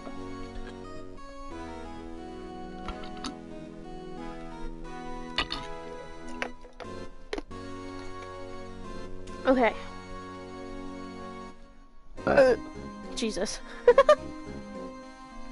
Witness, please state your name and occupation. What is this? Some kind of practical joke? I was just on my way to lunch. Your name and occupation, sir. Worthy, are you sure you want to do this? Your name and occupation. So, you want to play hardball, eh? Please, Mr. Gant. Fine. My name is Damon Gant. I'm the acting chief of police. Now then, Chief Gant, the court requests to hear your testimony. Oh, righto. What's with the grim face? First, let's clear up this SL9 incident. Oh, you mean that time when Lana's sister murdered that prosecutor? Personally, I think it's been made pretty clear already. There are still some things unaccounted for. Worst man on planet Earth, agree. Oh, like what? Like the role you played in all of this. Son, either you're very brave or very foolish. You are aware, of course, that a police chief has all kinds of weapons at his disposal. He's just openly fucking threatening him. Is the judge gonna fucking do anything about this? Weapons? Sure. Take my testimony, for example. I don't have to give it if I don't want to. What? Is that true? I'm afraid so. The chief of police has the right to refuse to testify. Of course, such an action carries with it certain risks. Don't worry, I'm not here to hinder your trial. Just remember, if this turns out to be a big waste of time, don't say I didn't warn you. Very well, the witness may now begin his testimony. SL9 incident. I'm like sweating. As I recall, Neil and I were questioning him that day. To make a long story short, we slipped up. That power outage didn't help either. When I went to my office, I found Lana there. Apparently, she had already arranged the crime scene. As you can see, I had nothing to do with the forgery. Is that when Doc was arrested? Him? He was lying on the floor, unconscious.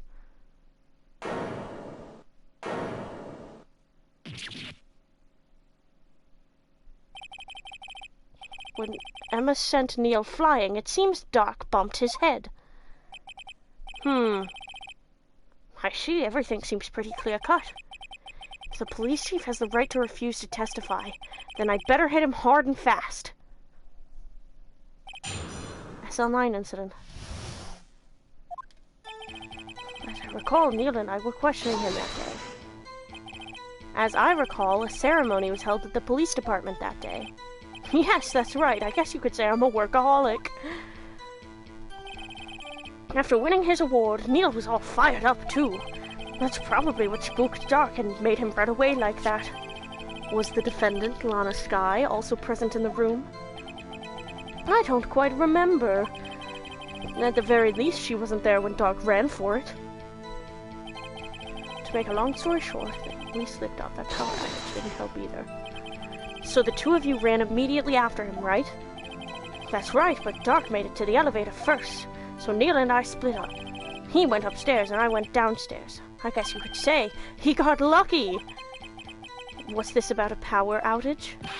Oh, that. The elevator stopped all of a sudden and I got the shock of my life. Well, probably not as shocked as Neil was when that knife went into his heart, though. Such an asshole. That's not funny. When I went to my office, I found Lana there. Could you tell us what you saw? It was a shocking sight. Neil and that serial killer were lying in a heap on the floor, all tangled together. Doc was also lying collapsed on the floor? Yes, apparently he hit his head and was knocked out. Next to them were those two poor girls, Lana and Emma. Lana was cradling Emma in her arms. Looking back at it now, she must have already known what her sister had done. Huh? Ugh. Apparently she had already arranged the crime scene. How can you know that? Because of the victim's body. It had already been moved. So that means you found the body near Lana's desk? That's right. I think you said earlier it was my suit of armor that really stabbed the prosecutor? Yes. Anyway, as you can see, I had nothing to do with the forgery. So you're saying that the forgery had already taken place by the time you arrived at your office? That's exactly what I'm saying. I can understand how Lana must have felt, but moving a body and hiding evidence are inexcusable, no matter the circumstances. Is that how it really went down? Staring at the witness won't do you any good, Mr. Wright. If you're going to stare at anything, you'd be better off staring at the court record. Worthy, always the smooth talker. Stop talking to him and looking at him. Shut the fuck up. But which piece of evidence ties Grant to the forgery? Lana did admit to forging evidence, but that can't be the whole truth. Somehow I've got to link Grant to the incident. Okay, boom, boom, boom, boom. As you can see, I had nothing to do with the forgery. Okay, but what about... Okay, can I check this? No evidence shall be shown without the approval of the police department. Unregistered evidence presented must be relevant to the case on trial. Okay, so no evidence could be shown without his approval. Objection! Your Honor, fuck, motherfucker. So you had to be involved by default. Yeah, but that's not the evidence, I guess. Or the right statement, maybe? But they were in your fucking vault.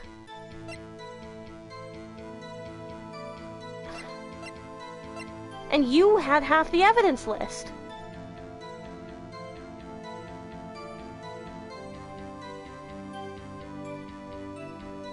Do I present this?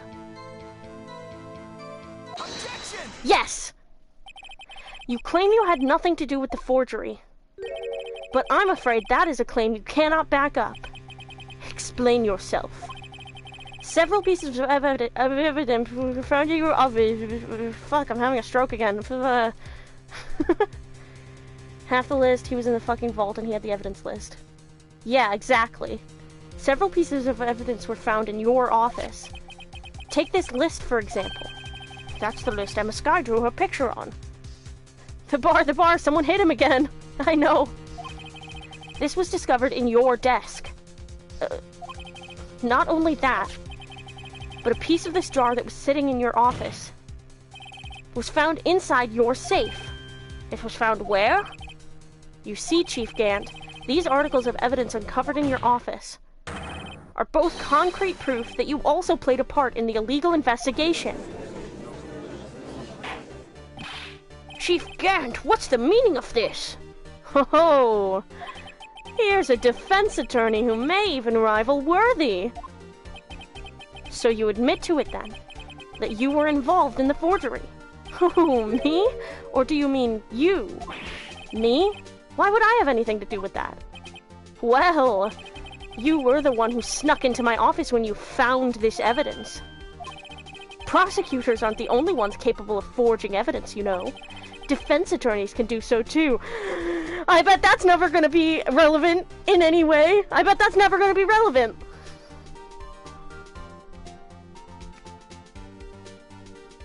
I'm looking at the camera right now, the imaginary camera, I'm looking at it. Ooh, yanking at my collar. Oh boy. Oh, I'm sure this case is never gonna be relevant in Phoenix's life ever again. Isn't that right, Righto? However, Detective Gumshoe was present during the investigation. Worthy, my boy. Not even detectives are exempt from the law. Rest assured, Dick will receive his due punishment. Oh, you're gonna punish Dick, are you? Cock and ball torture on behalf of the Lord? Fucking weirdo! What? If Detective Gumshoe's salary drops any further, he'll end up paying to work. Yes, well, in light of the detective's presence, please give us your testimony regarding these pieces of evidence found in your office, and their relation to the forgery that took place at the crime scene. My, kids these days no longer know how to put two and two together. Evidence and forgery. He's such a creep. Let's see, what was it now? A jar fragment and a list? For all I know, you could have planted them in my office. Anyway, you can't prove when those pieces of evidence were discovered. If they were found after Dark was convicted, then they're worthless. There's no reason I'd participate in a forgery. Rearranging the crime scene wouldn't help me out in any way. But it gave you leverage over Lana, and moving her to the prosecutor's office meant that you had control over the prosecutor's office. Mr. Wright. Yes, Your Honor? When investigating the crime scene, you should have been more careful to observe protocol. You do understand that I am Chief of Police, right? There will be consequences. Oof. Indeed, I believe I will press charges so you won't make the same mistake again. My apologies, Chief, but would you mind waiting until tomorrow for that? Oh yeah, he needed control over the prosecutor's office. Since Marshall died, so he was fresh out of a pawn. You're so right. Today is, well, you know. All right, Udgy. In return, though, I know, that place, right? Huh? What are these guys, telepathic? Gant and the judge have something fruity going on, I think. For all I know, you could have planted them in my office. I'd appreciate it if you'd stop making these ridiculous allegations. Yes, you do have a point. You wouldn't have the guts to do something like that. What? I'll have you know, back in the day, I once broke into a cattle ranch and tipped... Mr. Wright, what are you saying? Anyway, you can't prove you didn't carry in the evidence, can you? If you have proof to the contrary, you're going to need it later. later, what are you talking about? What else? I'm talking about when Raito's prints are found. Yes, if they're found inside my safe, they would prove his investigation was illegal. I've never faced anyone as slimy as this guy. Phoenix, you're so fucking stupid. Yeah, heart emoji. Anyway, you can't prove when those pieces of evidence were discovered. What do you mean by that? This is all purely hypothetical, of course. But suppose I did place those items in my safe. Such an act wouldn't necessarily constitute forgery. If concealing evidence found at a crime scene isn't forgery, I'm not through speaking yet, Raito. It all depends on when the evidence was discovered. If they were found after Dark was convicted, then they're worthless. Are you saying this jar fragment wasn't discovered in the initial investigation? It would appear not. After all, it wasn't listed in the evidence list. For all we know, it could have suddenly materialized the day after Dark was sentenced. Oh, and wouldn't that be convenient? Right. The chief is talking about a possibility. So long as you can't rule that out, your remarks, however clever they may be, will only succeed in wasting time. Tell me something I don't know. Baby Evidence Law 101, that isn't true. Come now, Raito. Think about it. There's no reason I'd participate in a forgery. How can you look me in the eye and say that? Because I'm innocent. Remember? Who was it that murdered Neil? I'm not sure I care for the word murder here, but in the end, the person responsible for Mr. Marshall's unfortunate demise was Emma Skye. I like that they're being gentle about her. Funny as fuck that they weren't gentle at all about Maya in retrospect. They were so fucking mean to Maya. She was 1 year older than Emma. 1 singular year.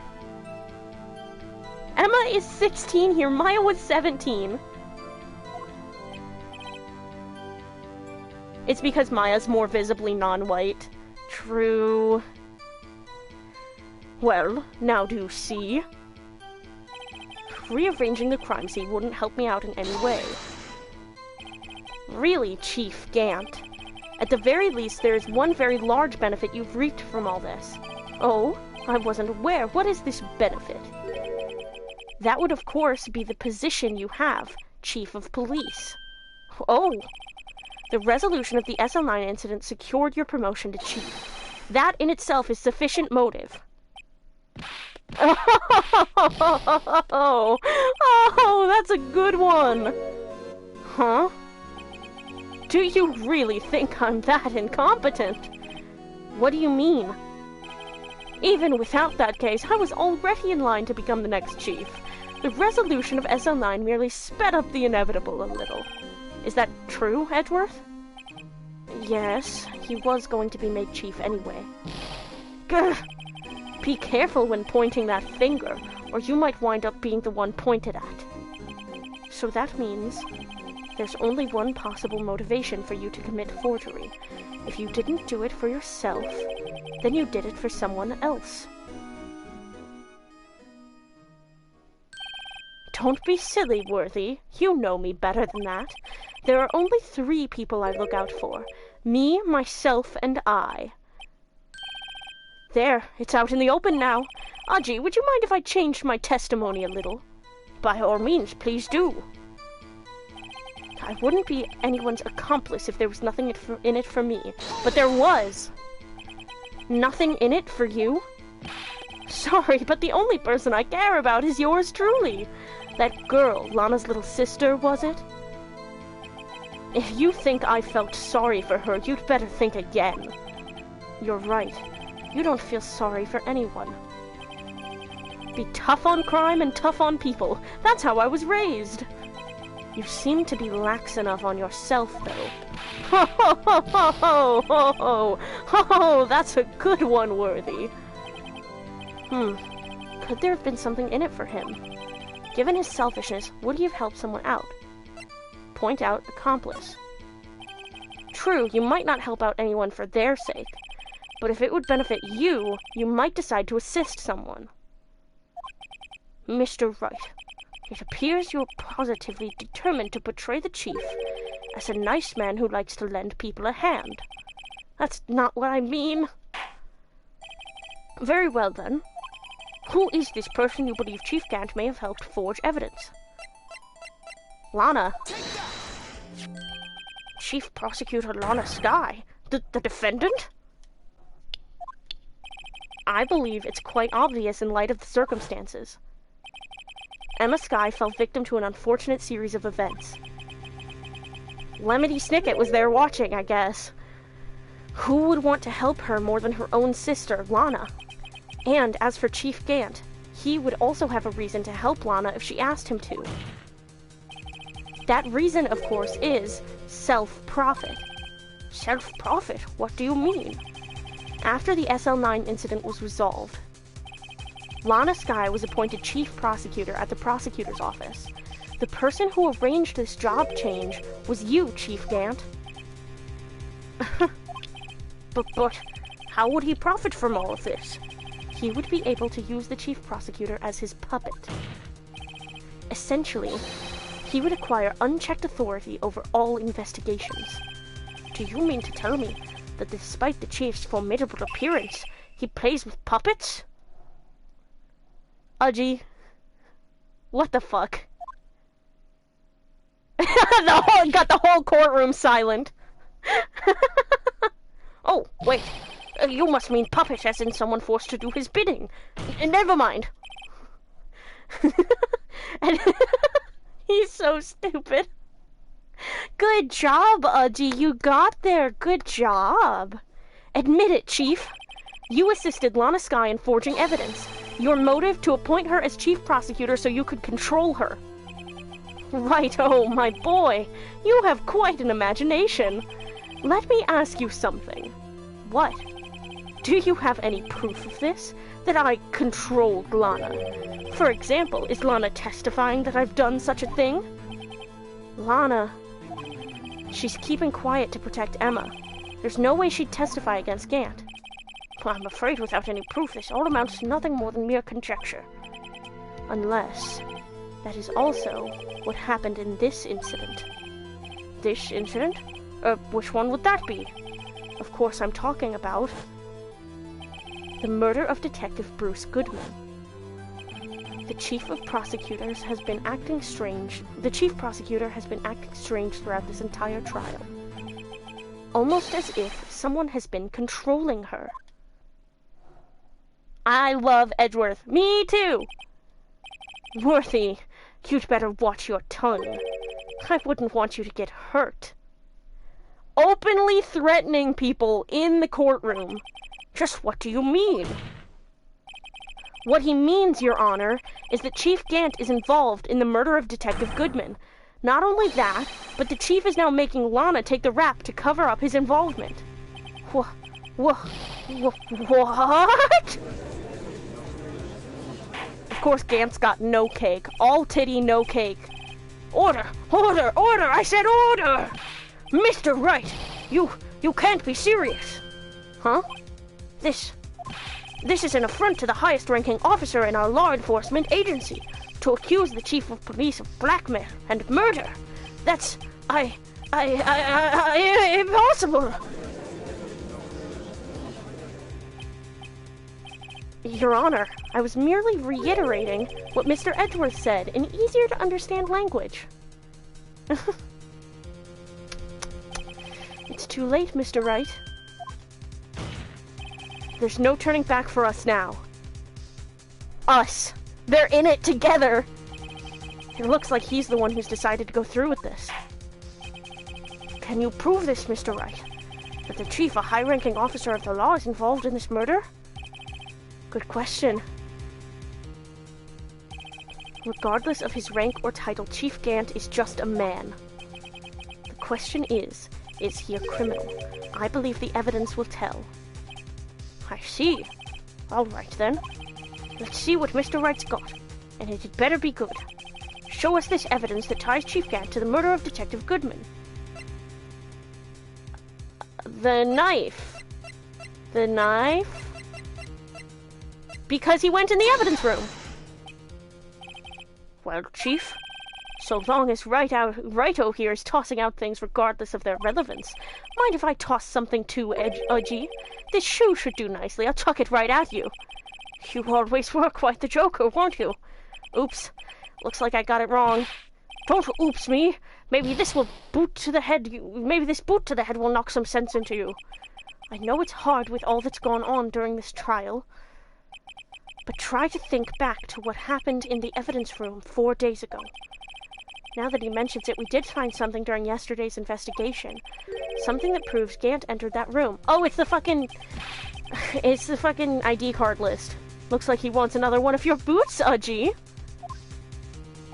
I see. Alright then.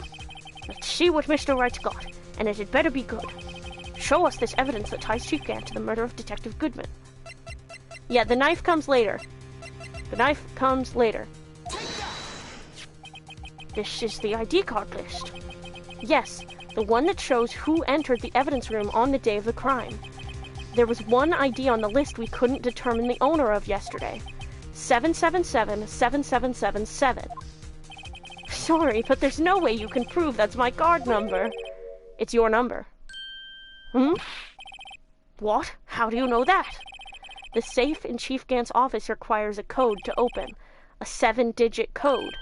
7 digits? You don't mean... I'm afraid so, Your Honor. The code was 777-7777. The same as the remaining ID card number on that list. Chief Gant, you entered the evidence room on the day of the crime. Order! Order! Chief Gant, what do you have to say? Nothing. The defense's search of my office was in violation of regulations, and I will demand Mr. Wright be punished to the maximum extent of the law. But right now, this court demands an explanation from you about the use of this ID card. Chief Gant, so you admit it? You entered the evidence room on the day of the crime? What about it? I'm chief of police, whether it's the evidence room or the bathroom. What's the difference? I can go anywhere I want. Tell me, when you entered the room, were you alone? I always go to the bathroom alone, as I do with the evidence room. Detective Goodman wouldn't have happened to be with you that day, would he? Of course not. What would he be? I hadn't seen him in days. Objection! You hadn't seen him in days? Chief Gant, I'm afraid you've just undone yourself. On that day, you had to have met with Detective Goodman. What do you mean? This trial's purpose is to determine Lana Sky's guilt. Objection! No, it isn't, Your Honor. This trial's purpose is to determine the truth. If Chief Gant met the victim on the day of the crime, then we need to determine one thing. What transpired during that meeting? In that case, Mr. Wright, I'm going to have to ask you for evidence. Show us proof that the victim went to meet Chief Gant on the day of the crime. The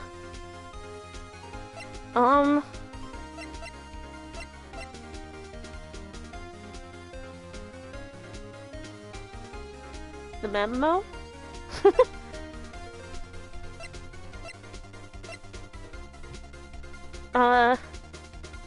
221 SL9.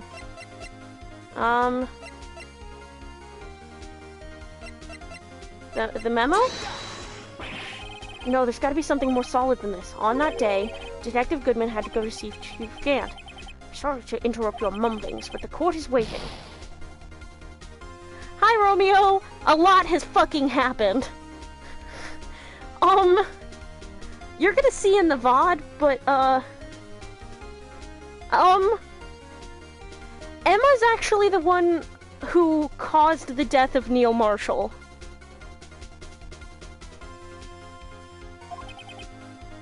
Oops. Why don't you come meet with me tomorrow? Perhaps we could write up your letter of termination. Regardless, you did see Detective Goodman that day. In that case, Mr. Wright, I'm going to have to ask you for evidence. Yeah, I can't stop the momentum right now to explain it to you. I'm sorry to say, it's gonna be a VOD type of thing. Take your time, look at your evidence. Okay. Okay.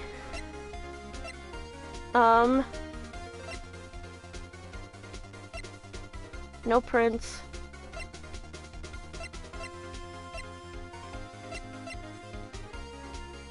Died within an hour and a half of 4 p.m. Huh.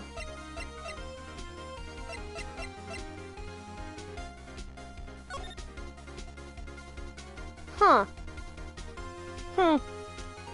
Huh.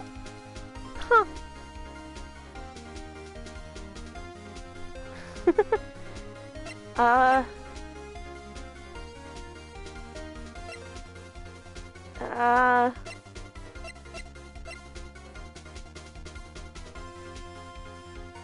Can only be submitted to the chief of police.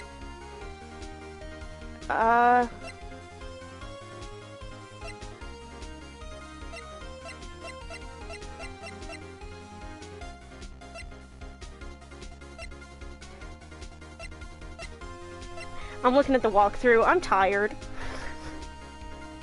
I don't feel like it.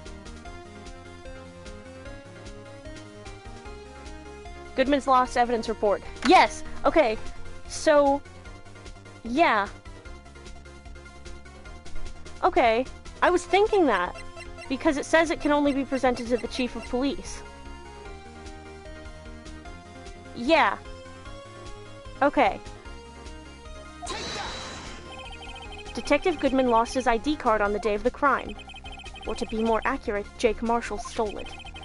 So Detective Goodman filled out a lost item report. He would have had to give that report to the chief of police. Yet you are in possession of the report, which means you can't be sure if he filed it. He filed it. How do I know, you ask? Because he needed to enter the evidence room that day. He needed to. Yes, to transfer the evidence out. Oh. Detective Goodman took the form to you, Chief Gant. Then, you accompanied the detective to the evidence room. I accompanied him? There's no other way the murderer and Detective Goodman could have entered the room. Hold on, let me guess what you're going to say next. I, the chief of police, murdered poor Goodman. Uh-huh, exactly. But wait, the chief didn't necessarily need to accompany him to the evidence room. He could have just lent him his ID card. Yes, now that you mention it, I believe I might have done something of the sort. Sorry, but that's not possible. Huh? According to the record, your card was only used once. Yet you showed us your ID card earlier. If you had really lent it to Detective Goodman, it would have been found on his body. No! Oh, Jesus Christ, what is with that fucking sprite? Chief Gant, you didn't! The murder was most likely a spur-of-the-moment crime, for no one in their right mind would choose the police department as a place to commit murder. After the murder, you contacted Lana at the prosecutor's office. Why? To dispose of Detective Goodman's body, of course. You're forgetting, Mr. Wright, that the victim's body was discovered in the prosecutor's office parking lot. How did he manage to move it there? I was at the police department the entire day, you know. And everyone's aware that Lana stayed at the prosecutor's office after the ceremony. Everyone except me, it seems. Still, you're the chief of police. You have an entire police force at your disposal. Oh, so you think I just ordered an officer to do it? Hey, you, take this here dead body over to the prosecutor's office. I don't think so. Chief Gant, you left all the evidence we need to prove how you moved the body to the prosecutor's office. And all this time I thought it was just a useless clue just taking up space. The parking ticket? How could the chief have moved the body? Mr. Wright, show us this evidence. To move the victim's body, Chief Gant used this. The fucking parking ticket?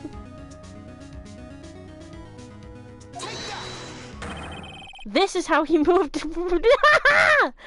Hidden in Edgeworth's trunk, knowing he'd take it there with his natural commute. Yeah. This is how he moved Detective Goodman's body. A parking stub? Miles Edgeworth. You mean The body was found in the trunk of Mr. Edgeworth's car. I think it's obvious what happened. The body was moved by that car. You mean I carried the victim's body? Precisely so.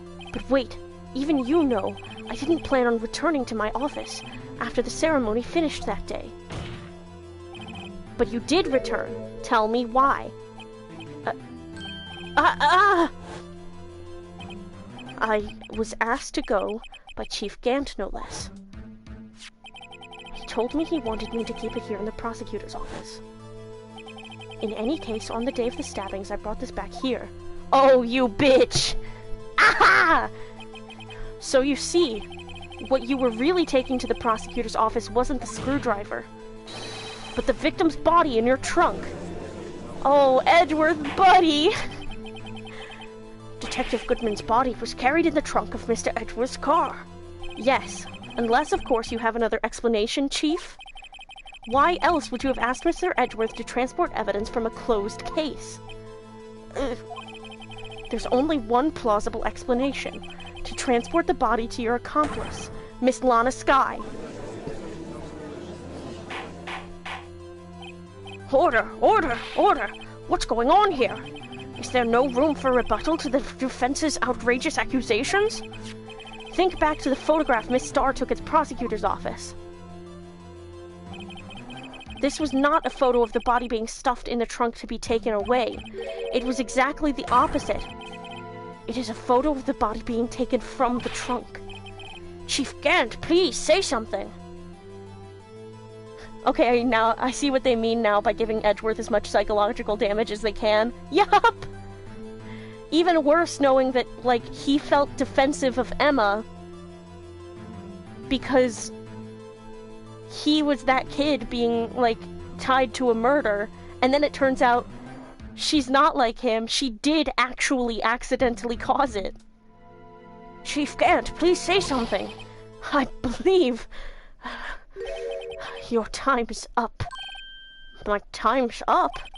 Sorry, Righto, but I'm having lunch with the District Attorney General after this. We have to get going if we're to make it in time for the early bird special.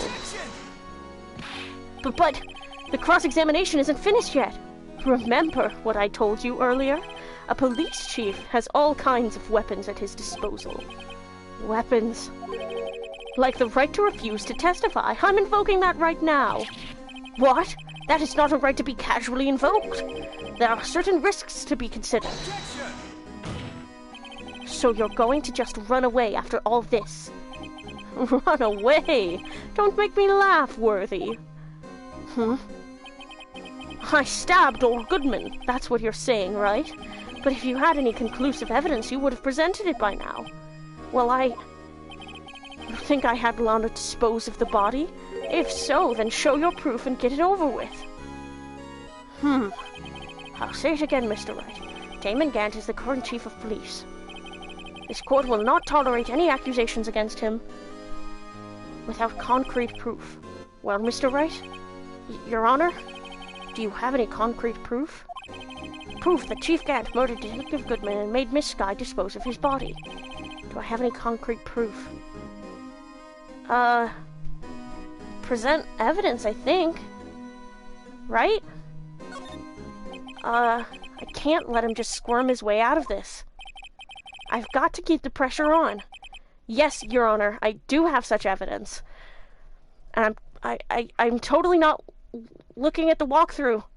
I would never do such a thing. Then please hurry up and present it. Just remember, it better prove Chief Gant murdered Detective Goodman. Okay. Oh wait, fuck, I was wrong. Fuck, it's my attorney's badge. Here you go. So, what exactly is this? Proof as to whether or not it's enough to demonstrate the chief's guilt. I'll let you be the judge. But I am the judge. Oh, right. I pressed the wrong one. I don't have proof. Oh, well, what do you think, Your Honor? What I think, Mr. Wright, is I'm going to be late for lunch. Okay, I guess it wasn't enough. Please, Your Honor, give me just a little longer to consider. Okay. This court will not tolerate it. No. Okay. Do you have any concrete proof? I have no proof yet. It's no use showing evidence I'm not even sure of myself. No, Your Honor, at present I have no conclusive evidence. Humph. See, OG? In that case, this court is forced to penalize you for your allegations against the chief. What? Here's a tip. Never gamble what you can't afford to lose, righto. It seems that Lady Luck was on my side again today. Okay, Audrey, I'll leave the rest to you.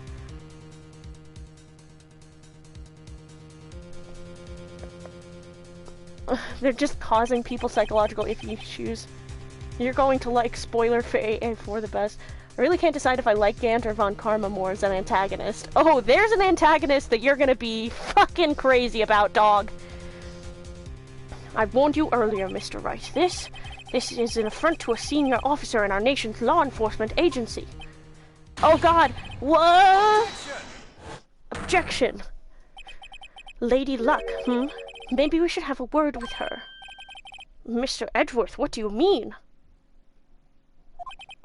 There's one lady who knows the real truth behind this trial. We haven't yet had the honor of hearing her testimony. A lady who knows the truth. Another witness. In the absence of conclusive evidence, the only other method of proof is testimony. But Chief Gant has invoked his right to refuse to testify. There's still someone else. One more witness who can answer all the questions raised in this trial. Someone right in this very room. Mr. Edgeworth, who is this person? Why are you asking me, Your Honor? Have you forgotten? The defense is the one calling the witnesses today. Mr. Wright, does such a witness exist? She may not be willing to tell the truth, but we can't just stop now. Yes, Your Honor. The defense calls forth Lana Skye. The defendant. Miss Lana Skye? She was in the underground parking lot at 5:15 on February 21st. Her task to dispose of the victim's body in accordance with a certain someone's orders. Mr. Edgeworth? The prosecution has no objections, Your Honor. The way that they work together! Very well. The court will now take its final recess for the day. In 15 minutes, we will reconvene to hear the defendant's testimony. This court is now in... hold on. Huh? Chief Gant, I thought you were... Chief Gant, I thought you were going to eat. Listen, good Lana. He's talking to Lana. I don't think you need me to tell you this, but if you accept Mr. Wright's claims, there will be terrible consequences. That's right. Your sister will be found guilty for Neil Marshall's murder. This isn't good. Of course, you'd never support such outrageous claims anyway, right? Just something to think about. All right then. I've got a lunch date to meet. I hate him, I hate him, I hate him, I hate him! Okay, if there aren't any further objections, this court is now in recess. February 25th, 2:04 p.m. District Court, Defendant Lobby Number 2. Looks like we managed to stay in the game. Yeah, thanks to your help, Edgeworth. That chief. He's something else, eh, pals? Detective Gumshoe. I'm not a detective anymore. Oh, yeah. Sorry about that. Don't worry. I've already decided where to work now. At your office. My office? Sure. I'll take the place of that top-knotted girl you used to work with. Could he mean... Maya? Still. Looks like we're all out of moves now. Chief Gant's done it again. How is it he always gets the upper hand? By the way, he waited outside the door to barge in and say that. Yeah, heart emoji. I love you, Gumshoe. It's not fair he has the right to refuse to testify. Settle down, Wright.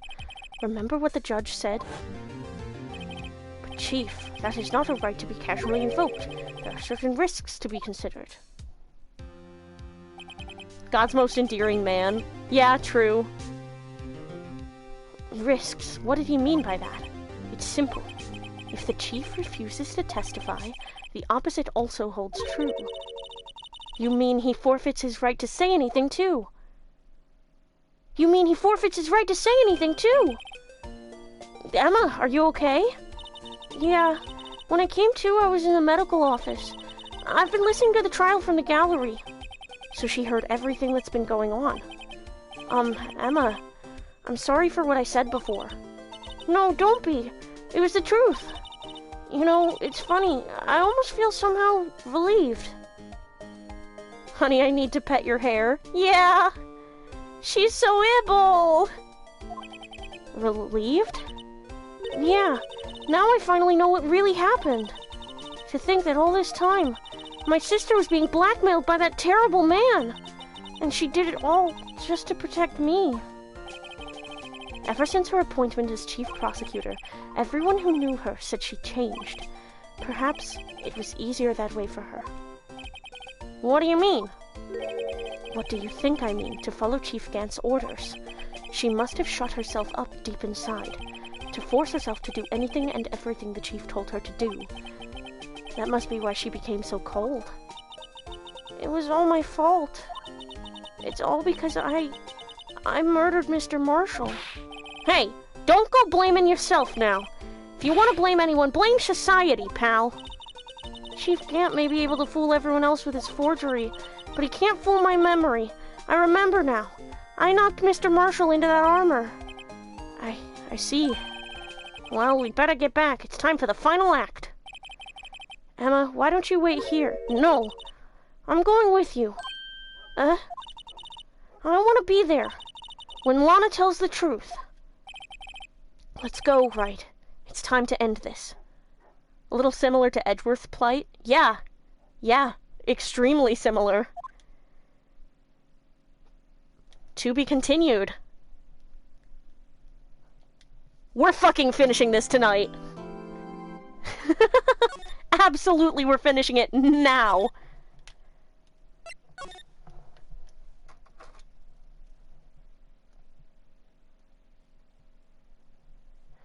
Let me just, give me a second. Boop.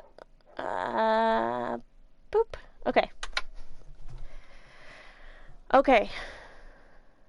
Okay. Holy shit, right? Okay, here we fucking go. I'm gonna hydrate first, though.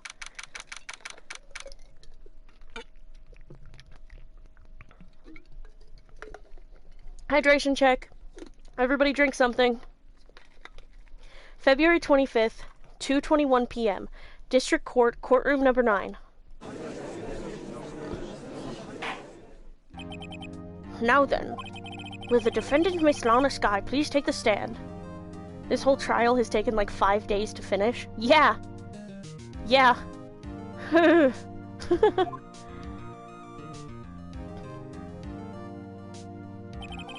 Miss Lana Skye, you are the chief prosecutor. I'm sure you're aware of what is required of you. But Mr. Edgeworth, you already know everything. You know all that I've done these past 2 years. Please provide the court with your testimony, Miss Skye. And remember, you are under oath. We want to hear the truth. Of course, the truth. Lana, no matter what happens, I'll always be your sister.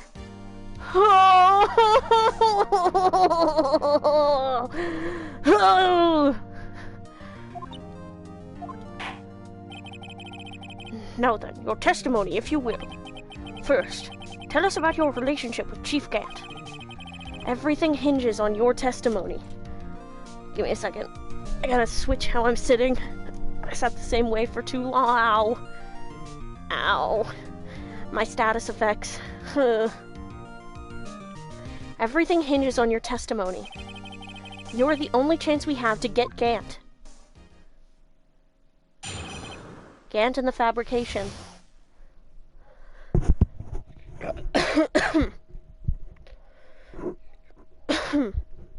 Okay, I'm fine.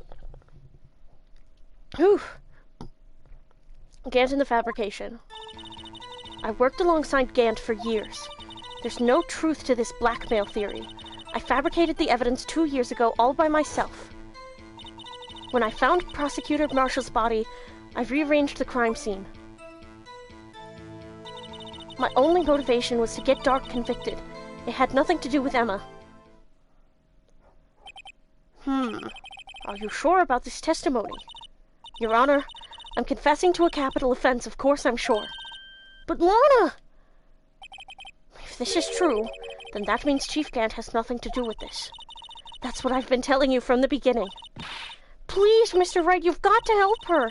She's sacrificing herself because of me. But what if she's telling the truth? She's not. I know my own sister. Whenever she speaks stiffly like that, she's hiding something inside. Deep down, she's really screaming in agony. Yeah, this is no time to start second-guessing myself. Gotta remember what Mia said. Believe the defendant. If you believe in him, you gotta believe in him. Or something like that. It's kind of hard to remember. That damn bar. The defense may now begin its cross-examination. Gant to the fabrication. I've worked alongside Gant for years. How many years exactly? Ever since I made senior detective. Let's see, I was 24 then, so that would be 5 years. Detective Gant and Detective Sky were legendary partners. I personally saw them testify in numerous cases. She must have been good coming from the same school as Mia. Damon Gant was a respectable detective. That's why... There's no truth to this blackmail theory. But think about it, Miss Sky. You didn't murder Detective Goodman. You told me as much yesterday in jail. You still don't get it, do you, Mr. Wright? Any testimony you cannot present in court is as useless as idle gossip. Ugh. I stabbed Detective Goodman with a knife. And I fabricated the evidence 2 years ago all by myself. Did you do so to help your sister? Joe Dark was a serial killer. My sister almost became his last victim that day. I didn't want that incident to ruin her life. But what she did was justifiable self-defense. She wouldn't have been charged with anything. That's not the point. She was traumatized that day, all because of that creep. That's why I couldn't forgive him. Lana... So, that's why you fabricated the evidence 2 years ago? Also, she was a baby. This is also so true. She was fucking 14! When I found Prosecutor Marshall's body, I rearranged the crime scene. You say you did this all by yourself? Yes. Would you mind telling us what you found when you arrived at the crime scene? It seems I was the first person to discover the scene. The broken Prosecutor Award knife was stuck in the victim's body. What?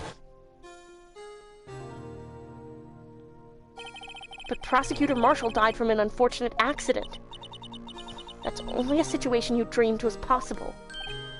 The reality is, it wasn't my sister who took the prosecutor's life. Fantasize all you want, Mr. Wright, but I'll never change this statement. You mean Prosecutor Marshall wound up being killed by Dark?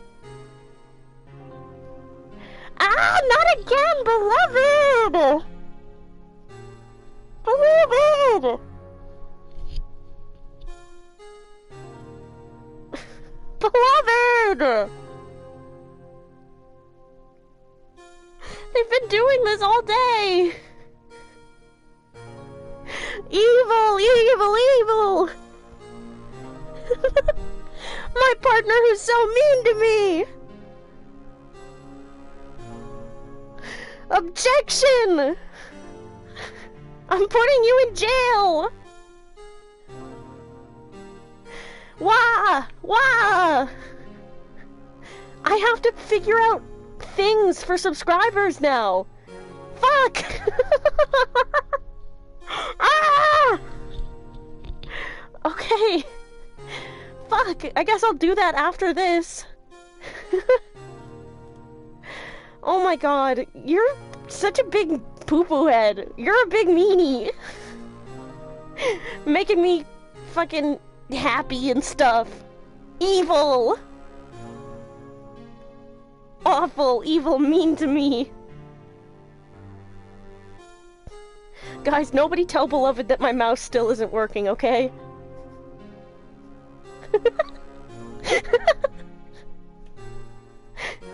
Quit your tee-heeing! This is evil!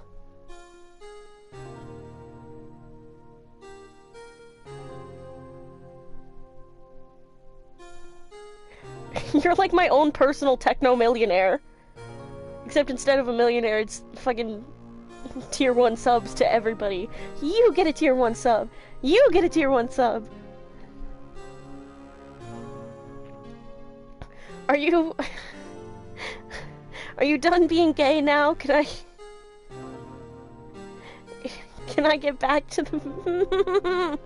Are you done being a big gay bitch? Yes. Damn it! Okay, I'm getting back to the case now. You evil, evil person.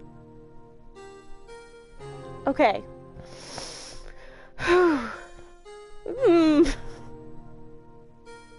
Don't you :3 at me, mister. You mean Prosecutor Marshall wound up being killed by Dark? Something like that. If that is so, what happened to the other murder weapon? Dark was carrying a switchblade knife. Oh, that was lying on the floor a little distance away. It was probably knocked away in the struggle. It's not how it went down. She's trying to cover up her lies with more lies. All just to protect me. So when you found the scene like this, what did you do? After all, this is what everything boils down to. Yes. I broke off the tip of Dark's knife, planted it inside the wound, then moved the body. You planted the tip of Dark's knife in the victim's wound, and then you moved the body? But why? Why would you do that? You of all people should know, Edgeworth. You've always had a good head on your shoulders. Ugh. My head isn't that bad, but maybe I ought to ask for the sake of the others. Why did you move the body? When you showed up on the scene, where exactly was the victim's body? It was where you deduced it was, by Chief Gant's desk. But the body was found by your desk. Why did you move it there? The reason for that is simple. Let's have the witness explain this in more detail. The reason Miss Skye moved the body. The pieces of the jar that shattered during the events threatened my plans. Pieces of the jar, you mean... Yes, that wretched jar you showed us earlier. In order to show that Dark committed the crime, I felt it would be more expedient to move the body. So, when you first found the body, the jar was already... Of course, it had been shattered to pieces. If you looked at the crime scene, it would be clear right away what happened. Neil Marshall was dead and Dark was lying unconscious. In other words, the jar must have been broken during their struggle. I see. What's the matter, Emma? Apparently the jar shattered at the time the crime was committed. But I have a feeling there's more to it than that. There must be a contradiction here somewhere. Anyway, I committed this fabrication completely alone. My only motivation was to get Dark convicted. It had nothing to do with Emma. So you rearranged the crime scene. Are you sure you didn't do this to keep Emma from looking like the murderer? How many times do I have to tell you, Mr. Wright? Emma didn't do it, period. Are you so desperate to hide that fact? You're willing to risk the death sentence? She's lying! She did it so I wouldn't be blamed for what happened! In any case, as a prosecutor, what I've done is unpardonable. There's nothing I can do to make up for my actions. Mr. Wright, my sister's lying! Looks like she's determined to protect you to the end. She insists she fabricated the evidence by herself. There's no way she could have done it alone. I've got to get Lana to talk more. If she's lying, then she's bound to slip up and make a contradiction. Okay, worked alongside Gant for years. There's no truth to this blackmail theory. I fabricated the evidence 2 years ago all by myself. Broke off the tip and then moved it to the body. The pieces of the jar that shattered during the events threatened my plan.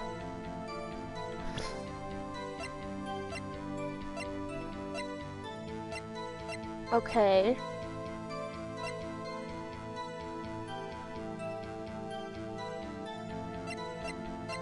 I'm just looking through things.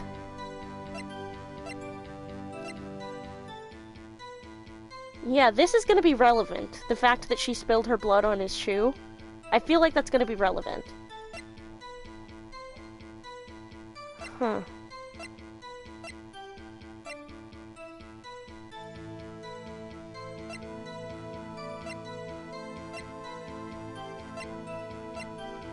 What was the rubber glove? Like, what was the... How was the rubber glove involved in the SL9 incident? Like, it's SL9 evidence. Did we ever find that out?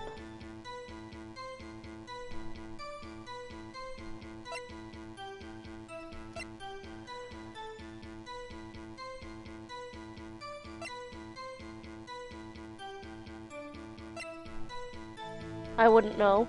Yeah. Video from the security camera, files for the Joe Doc killings. Stabbed in the back, died from a punctured heart and lung. A knife tip was in the wound. Photo at the award ceremony. List of evidence. Evidence of something, but what?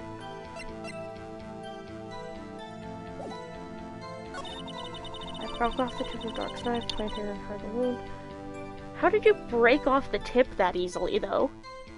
Like, talk more about that.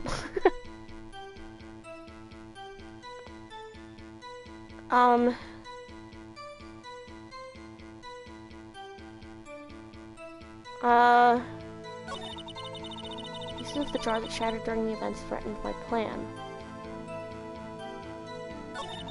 My only motivation was to get Dark convicted. It had nothing to do with Emma.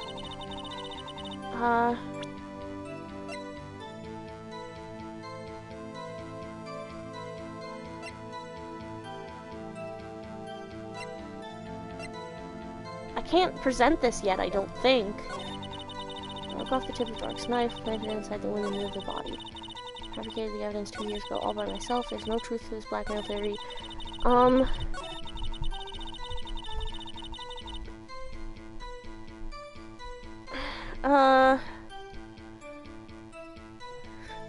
I allowed to consult the walkthrough on this? So that it's not boring?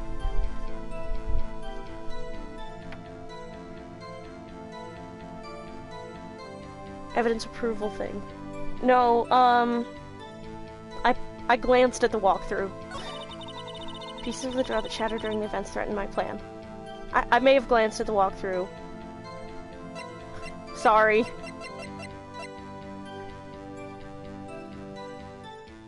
It's this. That's allowed. Thank you for the reassurance. I'm like, oh fuck. Miss Sky, I understand how you feel. You committed that crime 2 years ago to protect your sister. You mean the forgery at the scene where Neil Marshall was murdered? If that truth were to be exposed now, the past 2 years of your life will have been in vain. Even so, I am compelled to bring to everyone's attention a significant contradiction within your testimony. A contradiction in my testimony? You testified, and I quote, "The pieces of the jar that shattered during the events threatened my plan." That's right. Do you have a problem with that? It's a simple oversight, really. You see, a message was written on this jar with the victim's blood. Yes, the prosecutor must have written it in his final moments. Exactly so. And this is where your contradiction lies. Oh, because it couldn't have been in pieces if he wrote on it, because the pieces were on different, the pieces of what he wrote were on different pieces. In order for the victim to be able to write his message on the jar, it must not yet have been broken before he died. Yeah. Ah. He couldn't have written Emma's name on a shattered jar. Order! Order! Your Honor, it would appear more information is needed in regard to this jar and its bloody message. We may be missing something critical here. Something critical? Chief Prosecutor, it seems you're as in the dark as we are about the truth towards which we're headed. What? Just tell us exactly what you saw. We'll piece together the information to arrive at the truth. Very well. The witness may now continue her testimony. Jar and message in blood. I immediately noticed the blood traces on the jar. But it was dark in the room and I didn't have time to check it out. To be safe, I wiped away the blood. The fragments were large, so I'm sure I got them all. All I could think about was wiping them clean before they were discovered. You mean, you were the one who wiped away the message in blood? I wasn't chief prosecutor at the time. She didn't think Dark was the real murderer. That's why she tried to erase the real evidence. Very well. The defense may now begin its cross-examination. The defense may now press. Oh, I plan to. Over and over. I immediately noticed the blood traces on the jar. So the jar was already broken?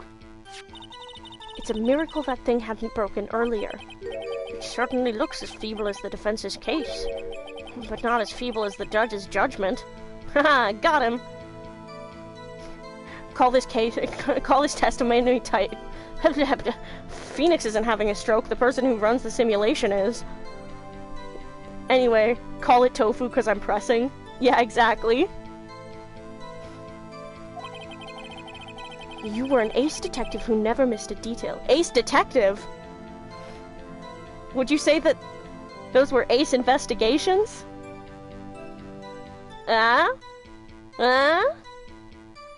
Do you really expect us to believe you didn't investigate what was written on the jar pieces? Normally, I would have. But it was dark in the room and I didn't have time to check it out. So you didn't know your sister's name was written on the jar? No. If I had known, I would have gathered all the pieces and ground them to dust. Well, that helps my case. Lana, you'd do that for me? Seems you two might make up yet. Anyway, I just barely had enough time to move the body as it was. If someone happened upon the scene, you'd lose your chance to erase the evidence. You must have been hurry. Ugh, I was. I knew I had to destroy the evidence before anyone came. This is rather shocking. To be safe, I wiped away the blood. I'm afraid this action of yours reveals what really happened. What do you mean? Oh, it's starting to rain outside. If you really thought Dark killed Prosecutor Marshall, you wouldn't have wiped away the blood. What else could I have done in that situation? Lana, I only had a few moments. There wasn't enough time for me to do anything else but gather up the pieces.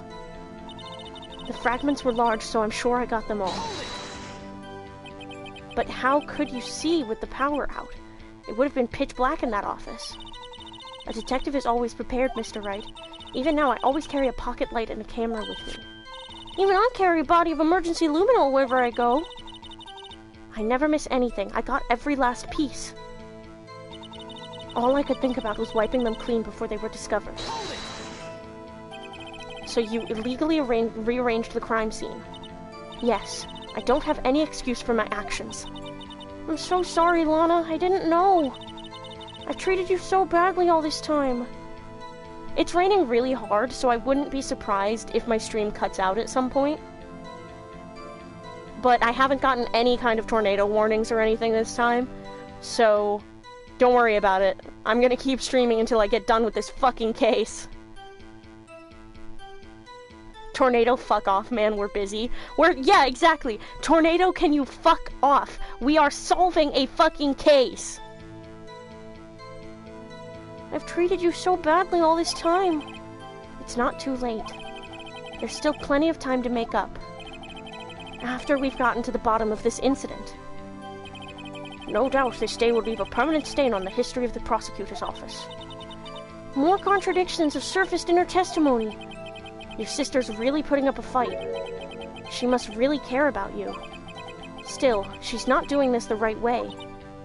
I think I finally figured out the contradictions in her testimony. There's one final possibility that might turn everything around. I immediately noticed the blood traces on the jar. It was dark in the room, so I didn't have time to see. Fragments were large, so I got them all. But one of the pieces was in Gant's safe.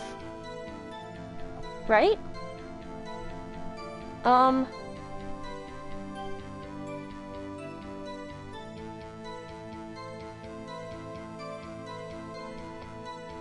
Yeah. So I'm gonna present the jar. I can't present a piece individually, so I'm gonna present the jar. Miss Skye, I believe this jar conceals a truth even you were unaware of.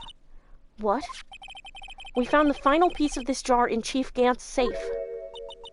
In the Chief's safe? But how? I knew it. She really didn't know.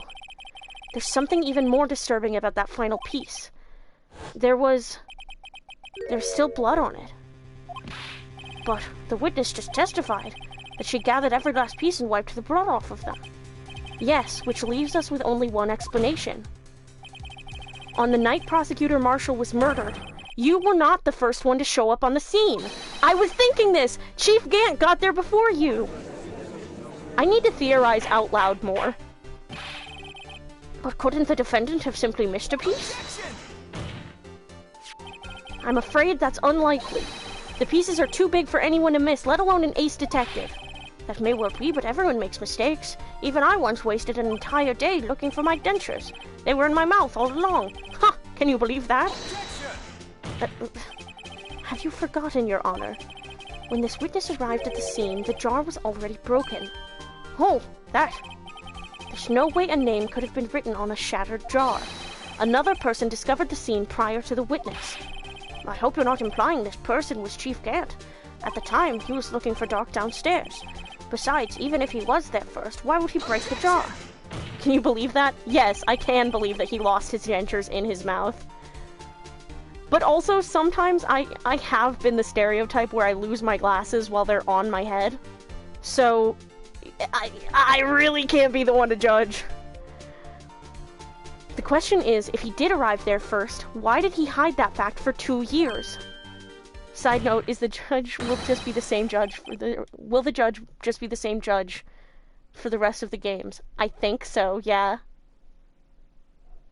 Well, Your Honor, can you answer us that? No!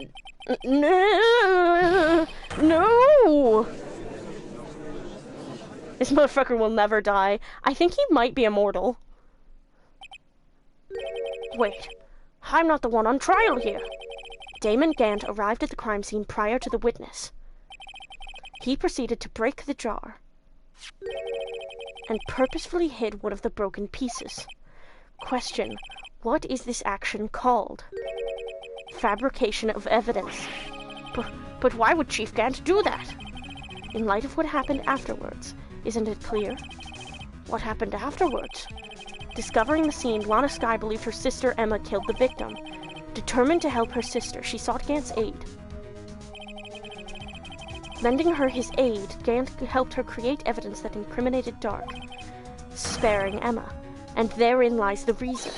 The reason why Miss Skye became the Chief's puppet.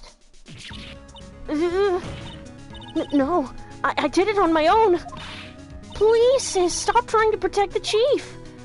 I can't watch you suffer anymore for my sake. No, you didn't. It wasn't you, Emma. You didn't kill anyone. Don't believe anything Mr. Wright says. Defense attorneys make up the most foul lies to defend their clients. Foul lies? Imagine that coming from my own client. I guess you do seem the type who likes to twist the truth. What? Wait a minute. What if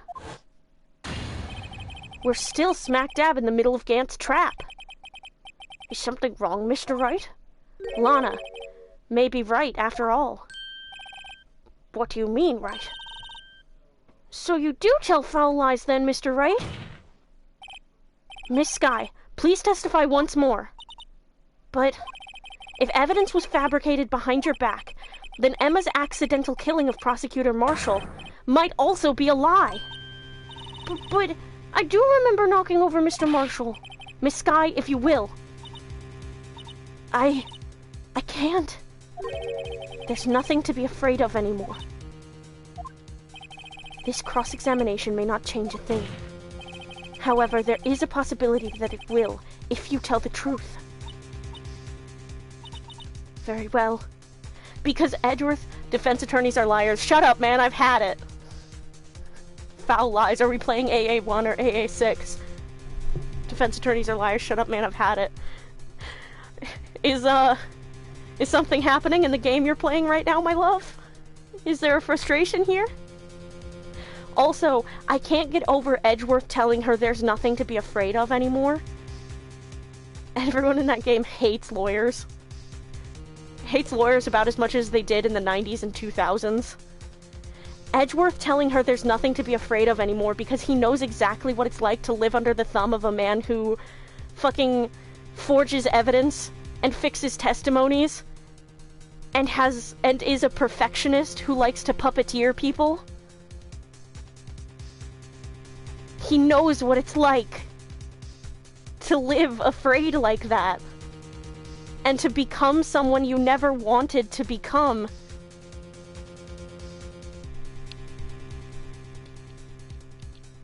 Just to, like, please them. Yeah, and Von Karma made him feel like he needed to obey, just like Gant makes Lana feel like she needs to obey. He knows, he knows, he knows. He's both of them. He's both sisters. This case is about Lana and Emma. But mostly this case is about Edgeworth. I know for a fact if I watch the whole trial, I will have to stare at a wall. Me too, Romeo. I'm gonna be fucking Shinji posing after this. It's gonna be crazy. God, he's Emma and he's Lana. He's the child and he's the one being manipulated and controlled. He's the child who believes that they caused a death of someone who was just trying to protect them and who's been haunted by it. And he's the adult forced to do terrible things under the guidance of a man who was far more powerful. Oh yeah, Ace Attorney 4, the entire game is... like, Apollo Justice as a game is crazy!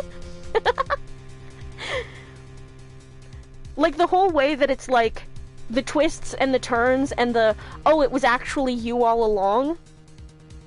But then it's like, oh, it was actually you all along. The whole time. Everything. Every part of it.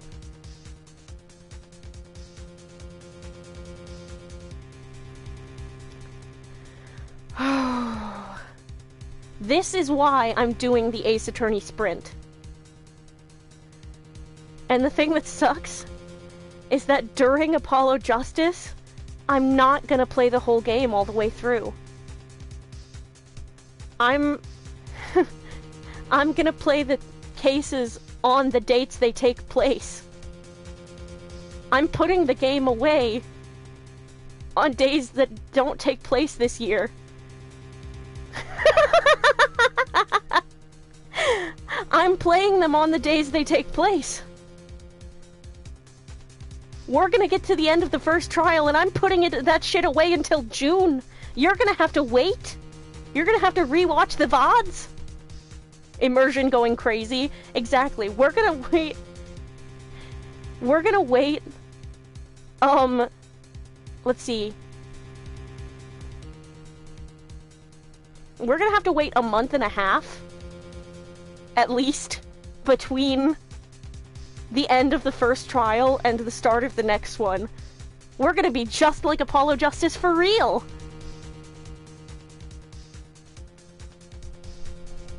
Yeah, Apollo Justice, you're right, love. Apollo Justice really is, it was all you, every second of it, every inch of this world is covered in corpses you left behind, and I wasn't meant to be one of them, I was meant to be just like you.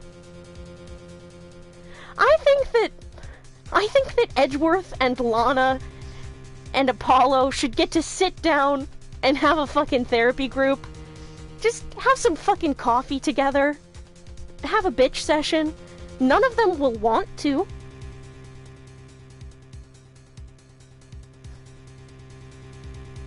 Me and Beloved were talking about Apollo last night, and we came to the conclusion that Apollo is bad at repression, but good at secrets.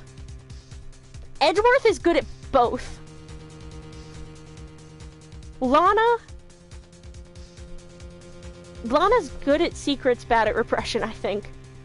No, she's good at both. Like, she's had to... It's so interesting, the like, Apollo in this dichotomy of the three... Like, it's not a dichotomy, trichotomy, I guess, with the three of them.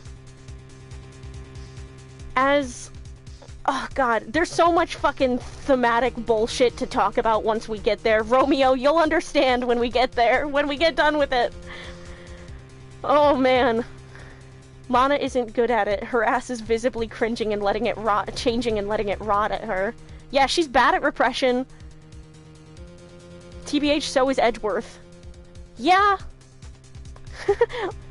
Lana and Edgeworth just at Apollo's feet, like, teach me how to be good at repression, please, please, please. Teach me how to repress my emotions.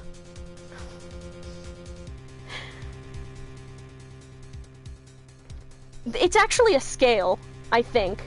It's one of those, like, alignment charts, like the political alignment chart, but it's like good at repression, bad at repression, good at keeping secrets, bad at keeping secrets.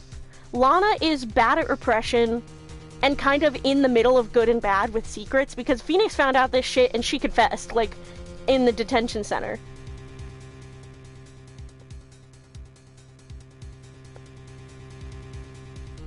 Like, and then Apollo is, like, straight...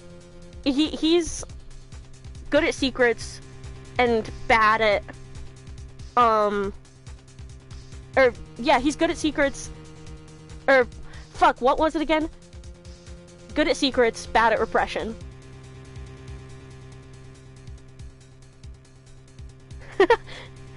He's like, I'm not good at repression either, you have to say the feelings to change them, and they're like, but I'll die, and he's like, yeah, I know.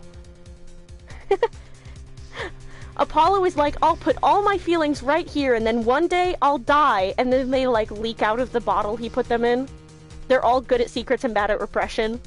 Yeah, I think Lana's a little bit bad at secrets. She only had to keep them for... Clavier and Phoenix ain't good at repression. So true.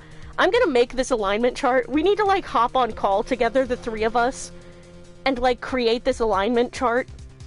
Maybe that can be, like, a bonus stream at some point. Clavier and Phoenix are good at repression. Clavier... Is Clavier good at secrets? Discuss.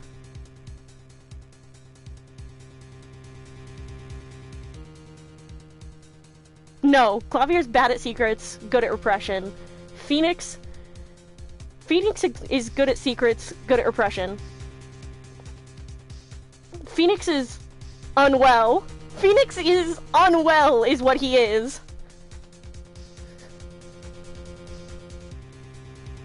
End of discussion. Clavier is bad at secrets and bad at repression. No, he's good at repression. I'm getting all kinds of confused because I don't have a visual aid of this. Maybe I'll edit one for the video eventually. God, that's gonna be so much work. Never mind, we'll do one. No, I mean, I want to, like, animate it.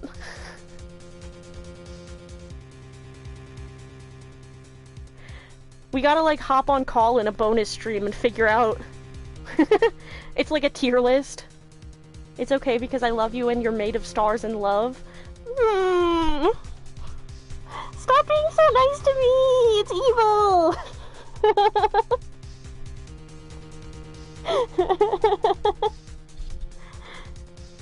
And glitter and cute and rainbows. Shut up! I'm also a little roach boy. I'm a little roach boy. I live in the gutter.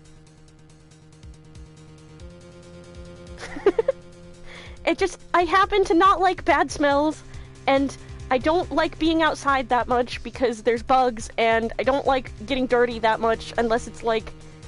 I'm a glittery plastic roach. Yeah. Yeah. I'm the prettiest beetle you've ever seen. It's like, that's still a bug, but goddamn is it pretty. Okay. Stop being gay in my chat. Ban yourself. This is a homophobic chat, okay? This is a homophobic space. It's not a safe space. Get out of here. My jewel beetle. Ah! Shut up! Stop it! Stop! I'm not able to focus like this. How am I supposed to work in these conditions? I need to call HR. Who's HR? Romeo, you're HR now. Romeo, help! They're harassing me by being nice.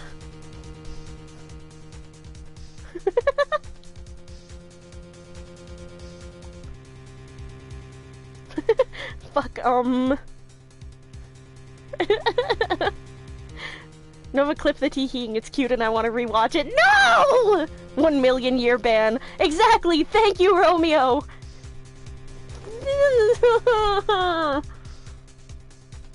Evil! Aye, father. You're on their side, how dare you! I made you a mod! This is so mean! My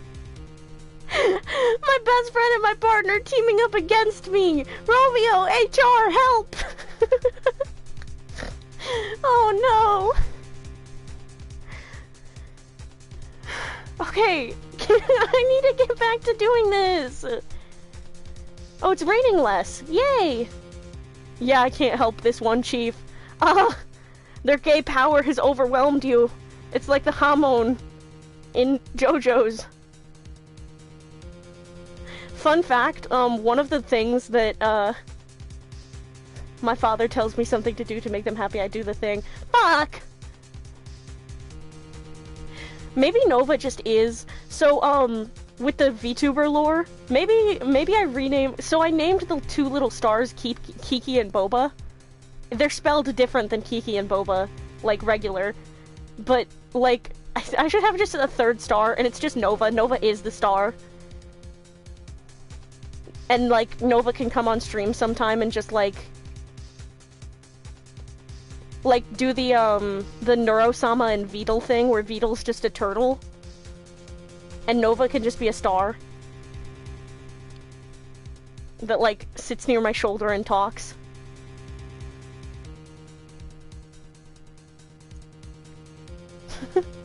Eventually, when I have a VTuber model. Eventually! Romeo should be a raven that seems, like, in theme with the name. That feels good. But Romeo's a raven with one eye. Because Romeo's Sona is a cyclops. Or I could just make Romeo another star that just has one eye on it, like a be not afraid ass bitch. Romeo should be a raven, and the raven is like besties with, Beloved's partner, or Beloved's character, Ratman. Which, we still haven't given him a name, but I just like calling him Rat, or Ratman. He's a guy. He's a... One day I'll come on and stream and explain some of the VTuber lore. I think I sent you, I think I sent you a whole ramble about it at one point, Romeo, but you were like, that's so much, and I was like, don't worry about it, bestie. I need to tell you about him, he's a mess. Oh yeah, he is... Oh, by the way, crucially, this is something so crucial to remember. Solar, the character, and Ratman, they are deeply in love. And they are both deeply stupid about it. It's just like us before we got together. Romeo was kind of around during that time, actually. Was it really, like, I've been told that it was really obvious to everyone that we had a crush on each other.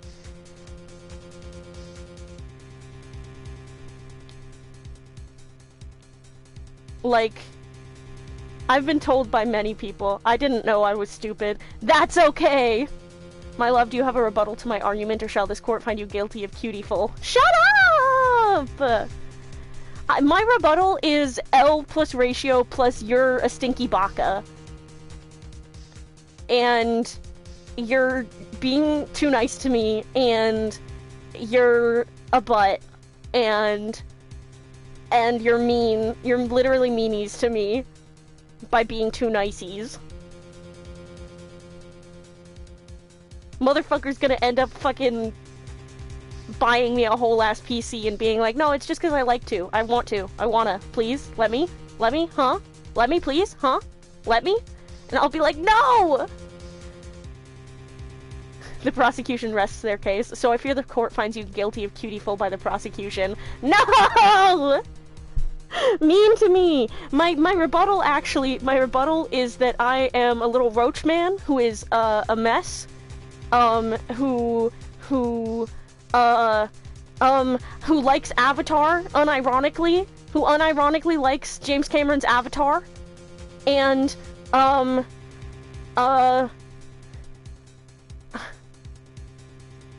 who kisses doggies on the head. Of course I kiss doggies on the head! That's what you do with a doggie! I kiss doggies on their cute little head because that's what you do! But I also call... Like, I also, when I see my dogs every morning, I go, "Hi, Stinkies! What's up, Stinky Poo-Poos?" Like, "Hello, Stinky Buttheads! What's up, Stinkers?" I do things for the love of my best friends. Awful! Wait, I'm going to get the clip longer on YouTube when I screen record it. Okay, Father, I'll get the whole thing for you. Fuck! Awful! Mean to me! Ganging up on me like some kind of big jerks, like bullies. You guys are bullying me. We've been sitting on the screen for like fucking 10 minutes. Okay, I need to get back to the case. Can you... The prosecution is doing a bit. Evil, it's an evil bit. Okay, can the prosecution rest? I should probably get back to the game. Oh, I can hear a train. Hi, train. Play the game, my sweet dear. Okay. Shut up! God damn it! Fuck. Yeah, okay, fine, but not because you said to really nicely or anything. Just because I wanna. The prosecution has grounds for the bit, Your Honor, but the game has presence. The game has aura? Aura? Aura, aura, aura, aura, aura, aura. Okay. Where were we at? Oh, Edgeworth said there was nothing to be afraid of. Okay. Very well. I'll testify about what I really saw. All right. The witness may testify once more for the final time. Actual crime scene. When I arrived, I found Mr. Marshall's body impaled on that suit of armor's sword. Emma and Dark were lying unconscious on the floor nearby. When I saw what had happened, I thought she did it. That's why I erased all the evidence that linked her to the murder. I had Chief Gant help me remove the body from the sword and carry it. But if it all really was a fabrication, Emma might be innocent. Unbelievable. The body was impaled on the armor's sword. You were the only one who saw that. If only you had proof. Actually, I do have proof. I gave it to Mr. Wright just this morning. What? To me? It's a picture I took of the crime scene as I encountered it. I thought it might be needed. Fuck! Did she really? Is it in the book? But I don't remember receiving a picture like that. Lana must have known. See, Mr. Wright? She really does have faith in you. Very well, Mr. Wright. Please present this picture. I don't remember receiving any pictures from Lana. Lana said she gave it to you this morning, right? I seem to remember getting something from her then. Let's check that evidence again. There must be a picture in there somewhere. Fucking... Oh my god! Oh, that's a whole dead guy. We see a lot of dead guys, but that's a particularly bloody dead guy. Oh, this one seems so violent. Oh my. His shirt's ripped. This is how she discovered it. Huh. So So his shirt was ripped before he coughed up the blood. His shirt was ripped before he coughed up the blood because the blood is on the shirt underneath the jacket. Iron lung moment.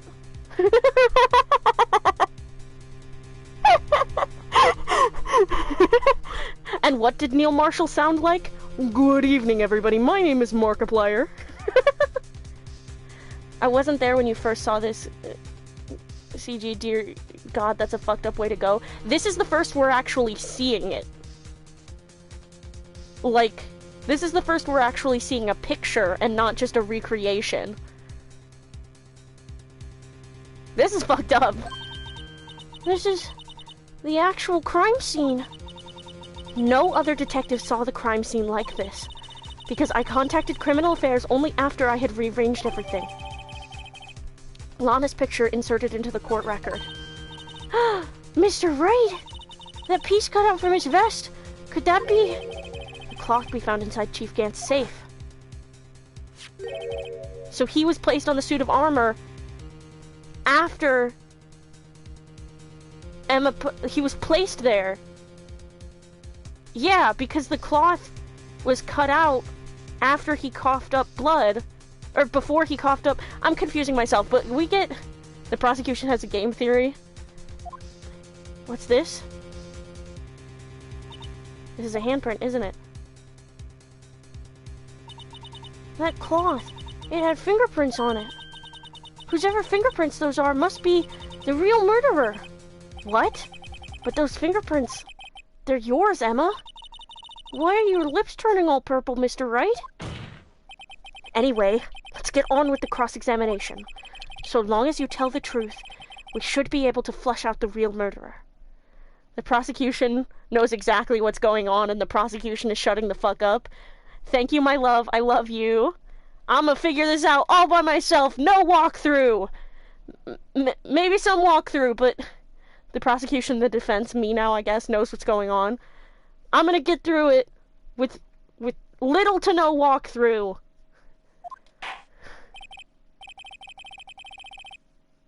Listen, Nova, it's like...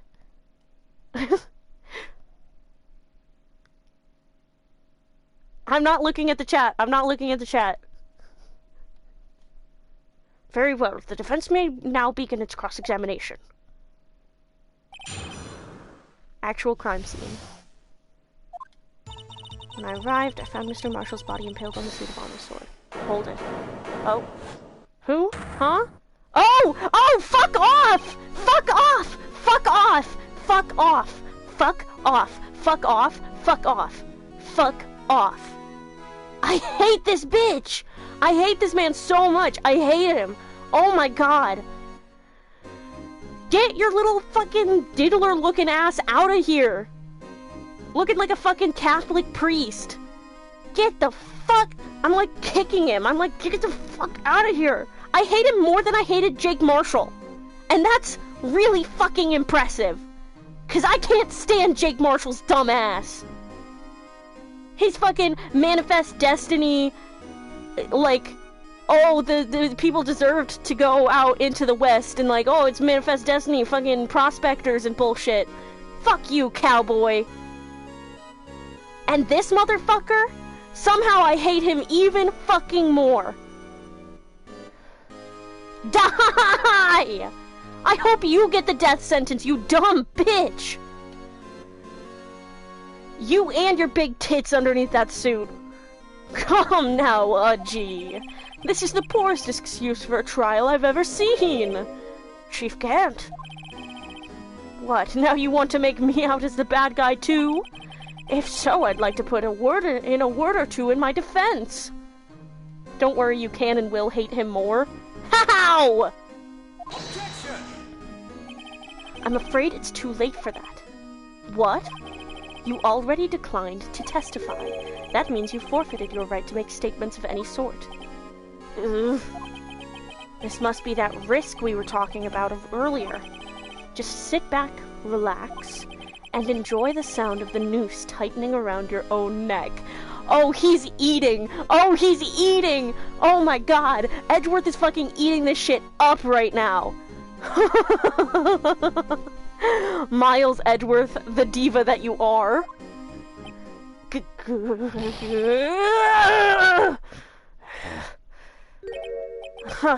So what?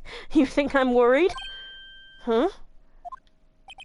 Sorry to disappoint you, but I don't need to make any statements. What do you mean? The evidence will do all the talking for me. Even if I can't testify, I can still present evidence. Yes, that's true. Wait, you mean you still have some conclusive evidence? No, I don't, but someone does. Someone. So, what's your excuse, righto? What the fuck was that, Sprite? That's what I'm saying. Why have you been keeping quiet about it? You do have something to show us, right? Something that proves who knocked over Neil Marshall, causing his death? Conclusive evidence that leaves no room for doubt. Is this true, Mr. Wright? If I show that piece of evidence now, Emma's sure to be made out as the murderer. Mr. Wright, if you have any more evidence, present it now. And if you try to conceal anything, you will be the one appearing before the Board of Inquiries. What do I do now? I'd better think this through carefully. I can't afford to make the wrong decision. Should I present that piece of evidence? The one that shows who really killed Prosecutor Marshall.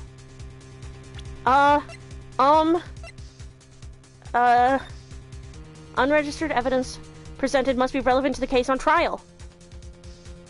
And it was never registered! I can't show evidence! I can't show it! Your Honor, I don't have any evidence I can present at this point in time. What? You lie!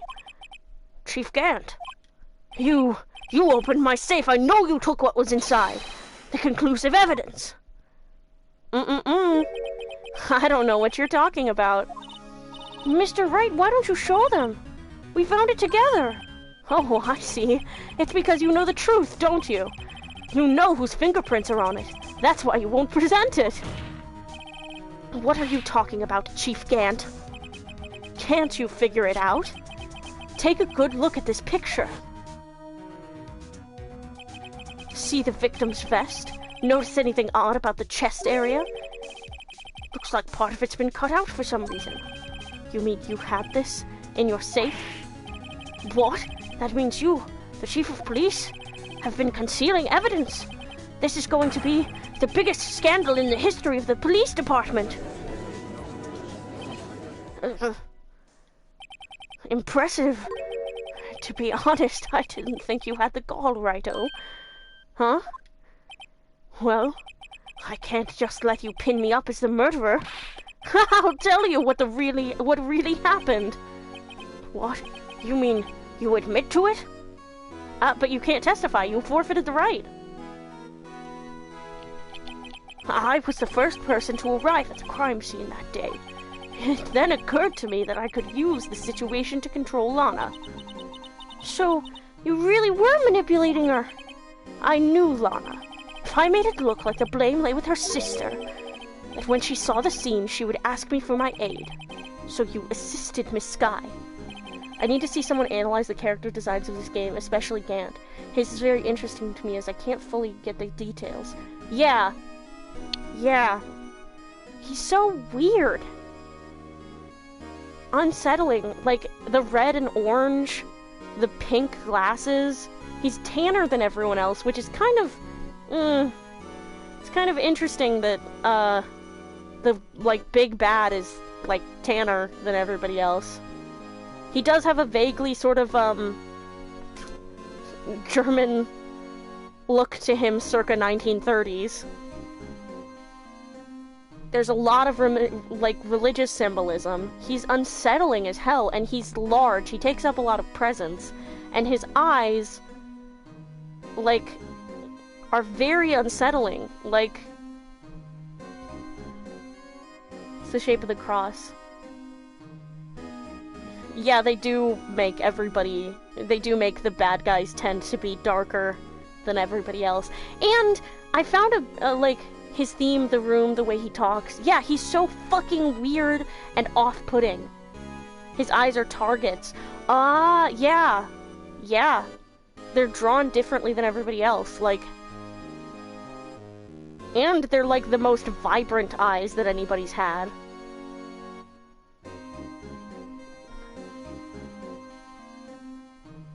I did see... It was an image that was, meant to be comparing Phoenix's different eye color depictions. And, it made it really obvious the different, iterations of Phoenix's skin color, too. And, like... They've really lightened him up over the years, huh? It's like, gosh, I wonder why they might do that. Yikes. But anyway, yeah, his eyes are almost designed to look innocent, and it's like what he wants you to look at. You guys are so smart. I told her to arrange all the evidence. I had her plant the knife tip in the victim's body and move the body across the room. And I ended up using that evidence to get Joe Dark convicted. When I tampered with the crime scene, I hid 2 pieces of evidence. This was before Lana arrived at the scene, mind you. 2 pieces of evidence. You mean those items in your safe? But why? For insurance, of course. Insurance? 3D Phoenix White can't hurt you. I need to show you the color palette stuff of Trucy versus her parents' skin tones. Oh my god, yeah, it's so fucking bad. Romeo, you'll see once we get to Ace Attorney 4. Trucy is so pale compared to her parents. It's so bad. It's because they're meant to be exotic and mysterious, and Trucy is meant to be innocent and look like Phoenix. Anemic white. Yeah. Funny if he just gets more and more anemic as the series progresses, as he represses more bad memories. Yeah, her dad literally is brown. Trucy's dad is brown. Colorism is hell. Very true. Funny as fuck if we pretend that the explanation for Phoenix getting whiter every game and shit is that,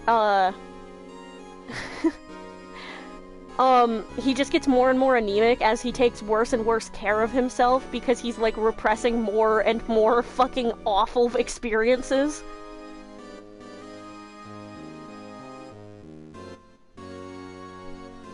Insurance? I was sure my plan would work, but it's always best to be prepared for the worst. I wasn't about to let anyone blame me for a murder that girl committed. You mean you were calculating that far ahead while forging the evidence? What do you take me for, a fool? I didn't make police chief by dumb luck. See this jar fragment? I hid the most legible part of Emma's name. I didn't expect Lana to go and wipe the blood off all the pieces. But if you fabricated all the evidence, what's to say you didn't fabricate the message on this jar, too? Ho, ho, ho, ho! Some people just don't know when to quit, do they? That's why I kept one more item for insurance. You mean that piece of cloth? Come on, Righto, cough it up already. I know you have it. What are you waiting for, Mr. Wright? So you admit to it then, Chief Gant, that you were hiding the cloth you cut off the victim's vest in your safe. Yes, I admit it. I didn't want to have that. I didn't want to have to do that, being chief and all, but it's a lot better than being portrayed as a murderer. Well, Mr. Wright, what do you have to say for yourself? Just a moment ago you said you didn't have any evidence you could present. Foolish move, Righto. You should have shown it then before it was too late. It's been a long battle. But the moment of truth has finally arrived. As long as I don't mess up here, victory is mine. I can't show the evidence. Because it has to be related to the trial on hand. And the trial at hand is not the SL9 trial. It's Bruce Goodman's murder. Right? Anyways, Apollo Justice is not white, and I love talking about it. Also, the way he grabs his chest, it's like he's adjusting a tie, but it's a cross. True, true, true. All the way around. Apollo is not white. This is true. This is just canonically true. Blank isn't white, and blank should not nearly be that pale because of her grandfather. This is true! I can't show the evidence though, right? Like, I can't show it. No, it's too late to show the evidence now. Besides, even if I did, it'd just expose that poor girl's fingerprints. Right? Think hard over the circumstances. The circumstances? I'm talking about then and now. There's one major difference between the two. Weren't you waiting for that difference? So, Edgeworth figured out my plan. Mr. Wright, this is your only chance. Your Honor, I do have evidence to present now. All right then, let's see this conclusive evidence. The evidence that shows who actually murdered Prosecutor Marshall. So I do present it, but let's check it, I guess. It doesn't have any blood on it. Is that what it is?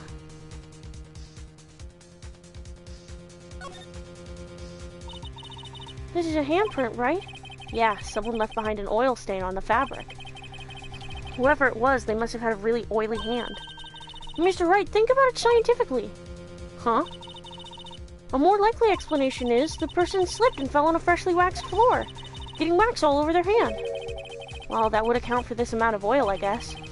I don't see what's so scientific about it, though.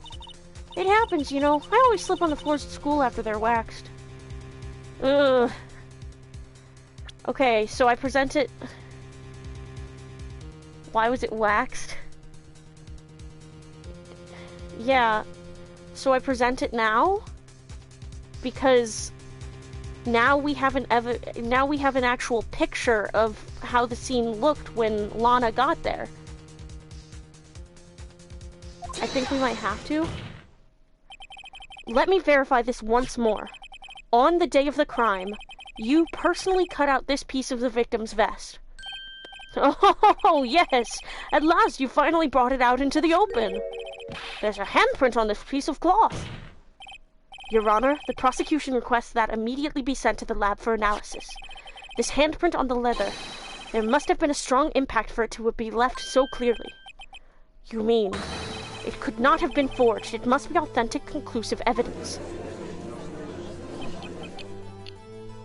Oh, you're as slow on the uptake as ever, Worthy. What? Think about it. Righto had all this time to present this evidence. Yet he was reluctant to do so. Why would that be? You mean you already know? You know whose fingerprints are on that. Mr. Wright, do you really know? Whoever the fingerprints belong to must be the real murderer. Whose fingerprints are they? Very well. I'll tell you. It should be okay now. Everything's proceeding as predicted. The person whom these fingerprints belong to is... Emma.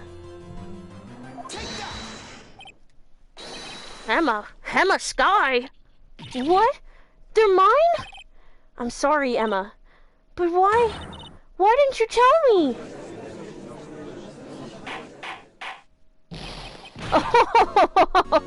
Oh, you're really something, Righto. You knew this girl did it all along, and you still tried to pin the murder on me. So it's true. Tragic, but true. This girl really did shove Prosecutor Marshall to his death. Hold it! How could you? You monster! Miss Skye, you knew whose fingerprints were all along, yet you acted like she really didn't. No, Miss Skye, it's not over yet. What? I said this trial isn't over yet. Ha! But I'm afraid it is over, boy. Not only this trial, but your career, too. My Gant voice is really good, by the way. Thank you! It's a little bit like my red-white voice, but I think it's got enough, like, subtlety to it. I try to add a laugh into, like, a lot of his words, because he's just such a bitch that he's amused by everything. You purposely concealed this conclusive evidence. That, my friend, is a serious offense. I'm looking forward to pressing charges after the defendant is convicted. I'll have your badge, boy. This one hurts after Apollo Justice. This one hurts. It can't be over, man. It's only been a few months for my boy Nick. True. What's the matter, cat? Got your tongue? Aren't you going to tell us how it feels? How it feels to be the one who single-handedly turned a poor little girl into a murderer! Before I do that, there's just one little thing I have to clear up. Oh, and what's that? Who really killed Prosecutor Neil Marshall? What?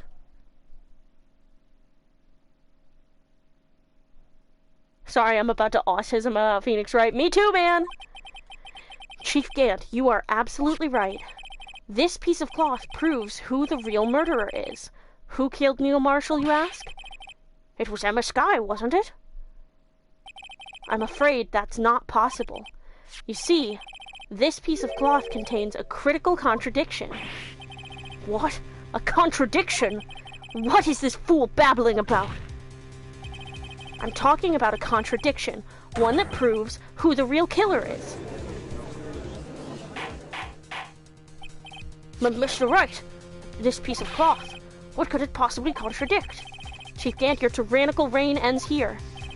Behold, the piece of evidence that contradicts this cloth. Is it the picture, or is it the evidence law? No evidence shall be shown without the approval of the police department. Unregistered evidence presented must be relevant to the case on trial. Or is it the picture? Because the blood, it's underneath. So he couldn't have been dead yet when he cut the cloth off.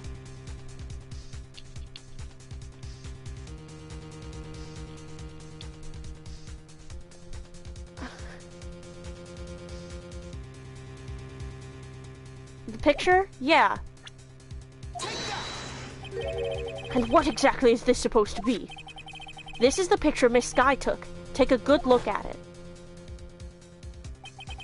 See where the piece of his vest was cut out? Yes, his shirt is showing underneath. It's hard to make out with all the blood on his vest, though. Exactly my point. His chest is soaked with blood. That's only natural. His lungs, no doubt, were punctured. Blood poured out of his mouth. Whoa, but that piece of cloth. It has no fucking blood on it, you bitch! Wait, there's no blood on it. Ah! Since Emma Skye's fingerprints are on this cloth, there's no doubt that she shoved the prosecutor aside. However, Mr. Marshall was not impaled on the sword at that time. No, this is nonsense! Now then, Chief Gant, let me ask you something. Prosecutor Marshall was not impaled when he was shoved aside. He most likely hit his head on the ground and was knocked out. If so, then tell me, who could it have been? Who could have arrived at the scene before Miss Lana Skye and picked up the unconscious prosecutor and impaled him on the armor's sword? Then, to make it look like Emma was responsible for the prosecutor's death, said person proceeded to write her name on the jar with the victim's blood, a jar that they then broke on purpose to leave behind a clue, and make Lana believe her sister did it. Remember what you admitted only moments ago? That you personally cut out this bloodless piece of the victim's vest? Ironic, isn't it? Through this very act of creating insurance, you proved that you were the actual murderer. No! It's finally all over. He really is Von Karma 2.0. Objection? Objection! That was close, Righto. You almost had me. Huh? Sorry, but you'll have to do better than that. I refute your allegations. What do you mean you refute his allegations? You see, that piece of cloth is illegal evidence. Shit. Order, order. What nonsense is this? Illegal evidence cannot be used to convict a suspect. Remember, G? Earlier old Righto here concealed that piece of cloth. So then, what's your excuse, righto? You do have some conclusive evidence, don't you? Your Honor, I don't have any evidence I can present at this point in time. Shit! Well, that's true. The defense did refuse to present evidence. At that moment, that piece of cloth ceased to be legal evidence. But that's not fair! Did you actually think you could best me in court? It looks like the last laugh's on you, son.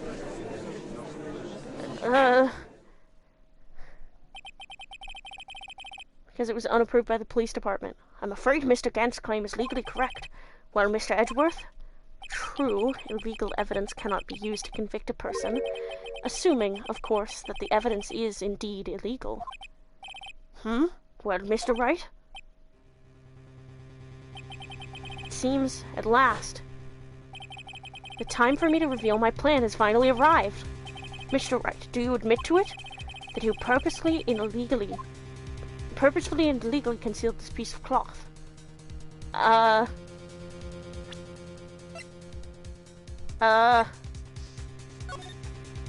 Unregistered evidence presented must be relevant to the case on trial. So no, I didn't, because it wasn't relevant yet. I admit I refused to present it at one